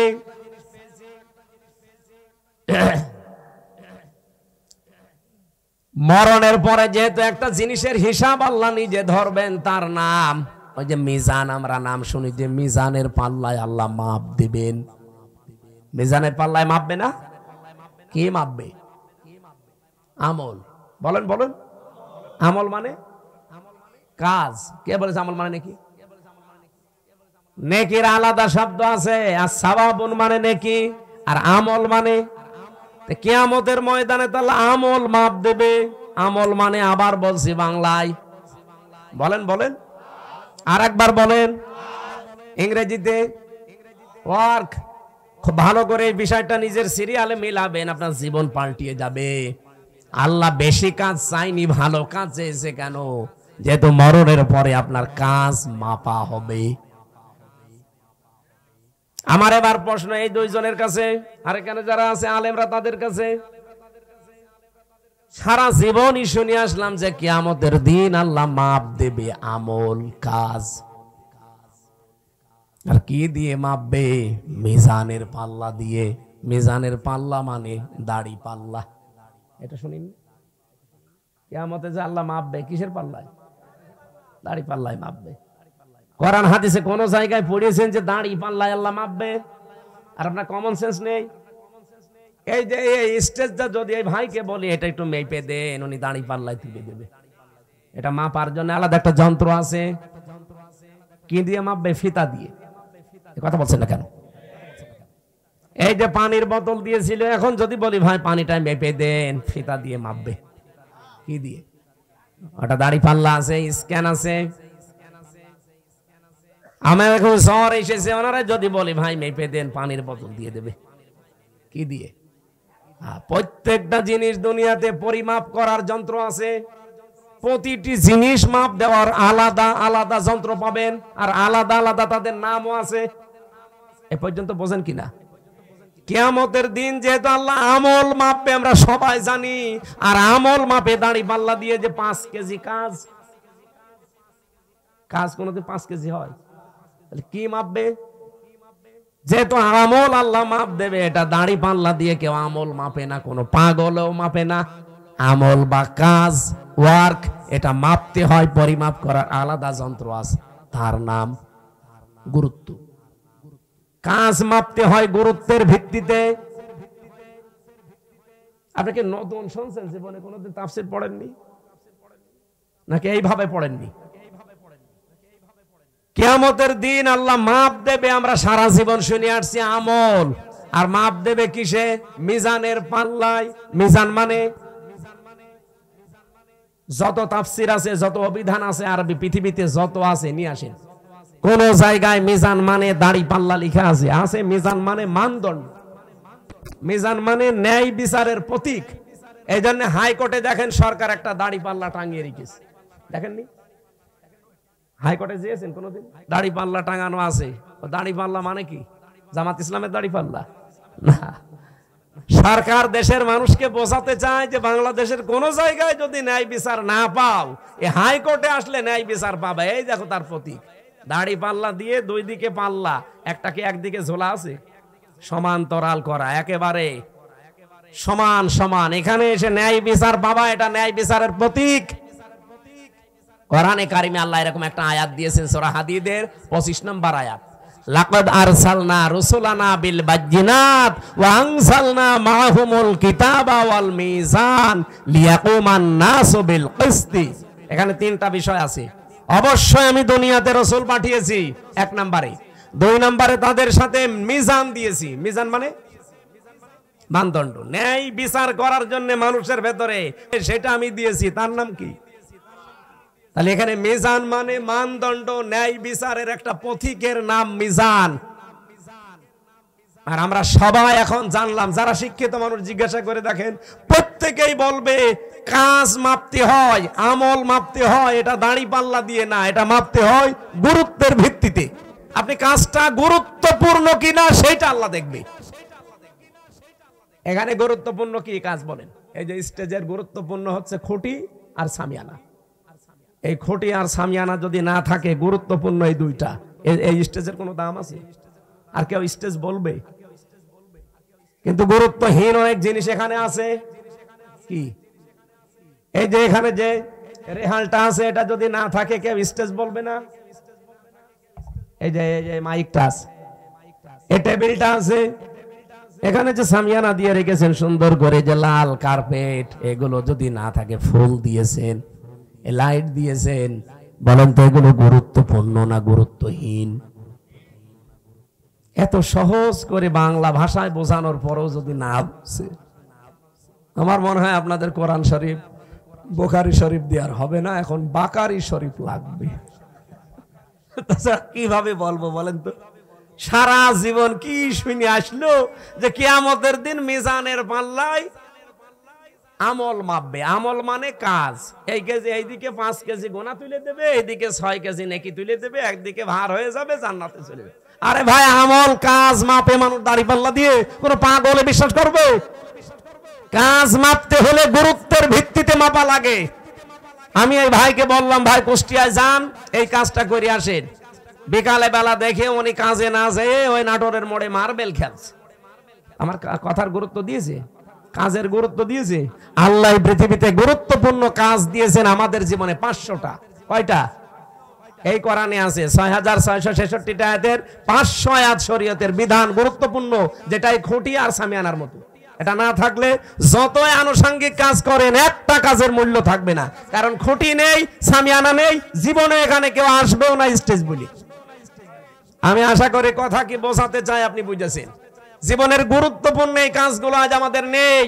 গুরুত্বহীন যেগুলো, এই টিস্যু বক্স, এই যে এটা, এই যে সামিয়ানা, এই যে মাইক, এই কার্পেট, এগুলো না হলেও চলে। হয়তো ওইগুলো নিয়ে আমরা আজ মারামারি করছি। বলেন, ওইগুলো নিয়ে আজ বাংলাদেশে মারামারি, শুধু দল বেদলে বিভক্ত। অথচ এই 500 আয়াত নিয়ে কোনো জায়গায় মারামারি হয় না। এই 500-র ভেতরে একটা আইন হচ্ছে আল আকিমুদ্দিন ওয়ালা তাতাফাররাকু ফি। এই জমিনে আল্লাহর দ্বীন কায়েম করা লাগবে। এখানে কোনো ফতোয়াবাজি চলবে না। এই জায়গায় কোনো ফতোয়া নেই। যত ফতোয়া সব মাথায় টুপি কয়কলি দিয়েছেন এটা নিয়ে। আরে রাজশাহী, চাঁপাইনবাবগঞ্জ, নওগাঁ, নাটোর, এগুলোতে আরো বেশি। আমিন জোরে বলবেন, আসতে বলবে, এই নিয়ে মারামারি করে। গুরুত্বপূর্ণ কাজগুলো আগে করেন, কারণ কিয়ামতে আল্লাহ এইটাই মাপবে। মানুষের কাজ মাপতে হয়, আমল মাপতে হয় গোর সাথে। গুরুত্বহীন না গুরুত্বপূর্ণ, এইটা আল্লাহ দেখবে। আল্লাহ আমাদেরকে যেহেতু গুরুত্বপূর্ণ কাজ করার জন্য 4টা বিষয় আমি এখানে পেয়েছি। কোন কাজ আপনি আমি ভালো মনে করলে হবে না, এটার জন্য শর্ত 4টা। কাজটা ভালো কিনা শর্ত কয়টা? 1 নম্বরে কাজের জন্য জ্ঞান থাকা লাগবে, যেটা আমরা আরবিতে এলেম বলি। যে কোনো কাজ হাতে নেওয়ার আগে দেখতে হবে ওই বিষয়ে লোকটা জ্ঞানী কিনা। বাংলাদেশে এমন এমন মন্ত্রী ছিল, সারা জীবন পড়েছে আইন নিয়ে, আর তারে দিয়েছে খাদ্য মন্ত্রী, ওই যে টাকটা, গম চুরি করিস। আরে ভাই, যে বিষয়ে পড়েছে আপনি তারে সেই বিষয় দেন। ও পড়লো সারা জীবন আইন নিয়ে, ওরে আপনি খাদ্য দিয়ে রেখেছেন, ও খাদ্যের কি বুঝবে? আমার কথা কি রাগ হচ্ছে? 2 নম্বরে নিয়ত থাকা লাগবে। এটা দুনিয়ার লোক দেখানোর জন্য আপনার হলে হবে না, এটা হওয়া লাগবে কার জন্য?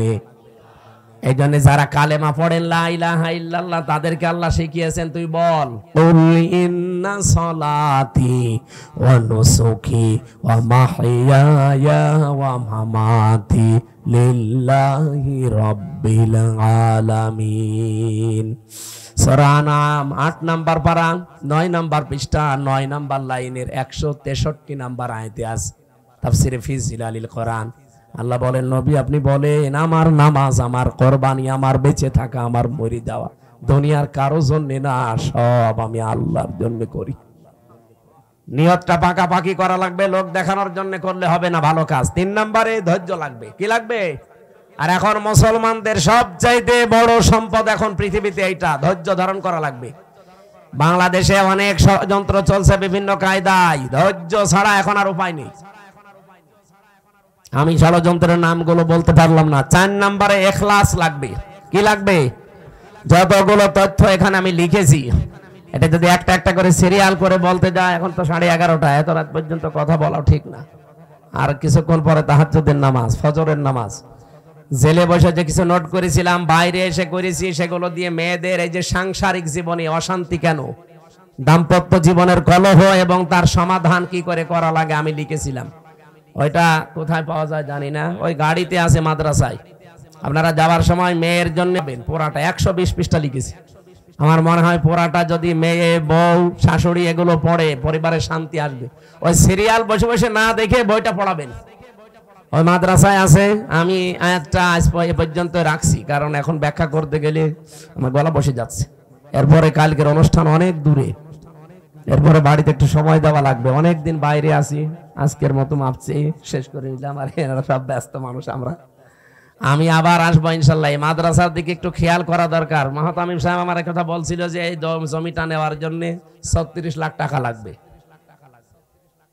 এই রকমের 2 টাকা 5 টাকা তোলার তো কাজ না, এখানে দরকার বড় বড় যারা ডোনার আছে তাদের। বাংলাদেশে এই যে আমি আকিস গ্রুপের নাম বললাম, রংধনু গ্রুপের নাম আছে, এইরকম যারা মানে মা তার সাথী থাকবে আলাদা, হুর গেলমান যেটা আছে আলাদা, মায়ের পায়ের নিচে সন্তানের জান্নাত, এইটা ঠিক আছে। আর জান্নাতু তাহতা আকদামিল উম্মাহাত, কিন্তু এই স্ত্রীর বা স্বামীর পায়ের নিচে স্ত্রীর জান্নাত, এটা হাদিস না, এটা বানানো কথা, আমরা নিজেরা বানিয়েছি খেদমত নেওয়ার জন্য। আমাদের খেদমত করা লাগবে, এটা ঠিক আছে। এটা আর কি এত প্রশ্ন, বাবা বাবা এত পড়তেই লাগবে অনেক সময়। এটা মনে হচ্ছে কোন মায়ের একটা প্রশ্ন, আমি দেখবো ইনশাআল্লাহ মোনাজাতের পরে দেখছি। আল্লাহুম্মা আমিন। লা ইলাহা ইল্লা আনতা সুবহানাকা ইন্নী কুনতু মিনাজ জালিমিন। লা ইলাহা ইল্লা আনতা সুবহানাকা ইন্নী কুনতু মিনাজ জালিমিন। এই মোনাজাতটা বসে করেন ভাই, বসে বসে বসে। এই মোনাজাতটা যে যেখানে আছেন ওখানে বসেন, মোনাজাত বসে করেন। মোনাজাত শেষ হোক, গাড়ি থেকে বইটা নিয়ে বাড়ি যাবেন, বসেন। রব্বানা আতিনা ফিদ দুনিয়া হাসানা ওয়া ফিল আখিরাতি হাসানা ওয়া কিনা আযাবান নার। রব্বুল আলামিন, গভীর রজনী, এখন রাত 11:30 পার হয়ে গেছে। দুনিয়ার কোন মানুষের কথা শোনার জন্য আমরা এত রাত জেগে থাকি না। তোমার কালাম শোনার জন্য যারা এত পাগল, এই নাটোরের মানুষগুলোকে ওমরের মতো বানিয়ে দাও। মাহফিলের আয়োজন যারা করেছে এলাকার মানুষকে সাথে নিয়ে, রব্বুল আলামিন তোমার কোরআন প্রসার হবে এই নিয়তে যারা এগিয়ে এসেছে, প্রত্যেকের দিকে তোমার রহমত এগিয়ে দাও। মাহফিলের সম্মানিত সভাপতি জনাব মাহবুবুল আলমকে মঞ্জুর করো, তার ব্যবসা বাণিজ্যে বরকত দাও। আমাদের প্রধান অতিথি সাবেক মন্ত্রী অ্যাডভোকেট রুহুল কুদ্দুস তালুকদার দুলু ভাই অসুস্থ, আসতে পারেন নাই, কিছুক্ষণ আগে দোয়া চেয়েছে, আল্লাহ তুমি শেফায়ে কামেলা আজেলা নসিব করো। তার জীবনের ভালো কাজগুলো মঞ্জুর করো, অন্যায় কাজ জীবনে মানুষ হিসাবে করলে এগুলো মাফ করে দাও। রব্বুল আলামিন, তোমার ইলমে যদি জানা থাকে জনগণের খেদমত হবে, তোমার ইসলামের কাজ হবে, মেহেরবানি করে তার দায়িত্বশীল বানিয়ে দাও। যত অতিথি এখানে এসেছে অনেকগুলো মানুষের নাম তারা দিয়েছে, যে যে ভাই এখানে এসেছে, রহিম নওয়াজ ভাই, আসাদুজ্জামান আসাদ ভাই, জিলুর রহমান, মোস্তাফিজুর রহমান, সাইফুল ইসলাম, মাহতাব আলী সহ এলাকার গণ্যমান্য যারা এসেছে, এই প্রত্যেকটি মানুষকে তুমি আবু বকরের মতো বানিয়ে দাও। সম্মানিতা মা বোনদেরকে তুমি খাদিজাতুল কুবরার মতো তৈরি করে দাও। 3টা বছর জালেমের জেলখানায় আমি অসুস্থ হয়ে গেছি। আল্লাহ তুমি আমার কণ্ঠটা আগের মতো ছেড়ে দাও, আমার শরীরটা তুমি আগের অবস্থায় ফিরিয়ে দাও। রব্বুল আলামিন, এলাকায় মাটির নিচে যারাই ঘুমিয়ে আছে, কোরআনের ইজ্জতে আজকেই ক্ষমা করে দাও। এ মাদ্রাসার যত প্রয়োজন আছে আল্লাহ, এলাকার মানুষের দিল মন চকিয়ে দাও। এমন বান্দা তুমি রেডি করে দাও যাদের টাকা ব্যাংকে ছাতা পড়ে যাচ্ছে, কাজ হয় না, ওই টাকাগুলো দিন প্রচারে, দিন শিক্ষায় কাজে লাগোয়া চেয়েছে। আজকে আসার সময় প্রত্যেকের জীবনের নেক মাকসাদ পূরণ করে দাও। বারাকাল্লাহু লানা ওয়া লাকুম ফিল কোরআনিল আযীম। মরণ আসলেই যেন জীবনের শেষ কথা এটা আমাদের মুখে জারি হয়ে যায়, লা ইলাহা ইল্লাল্লাহু মুহাম্মাদুর রাসূলুল্লাহ।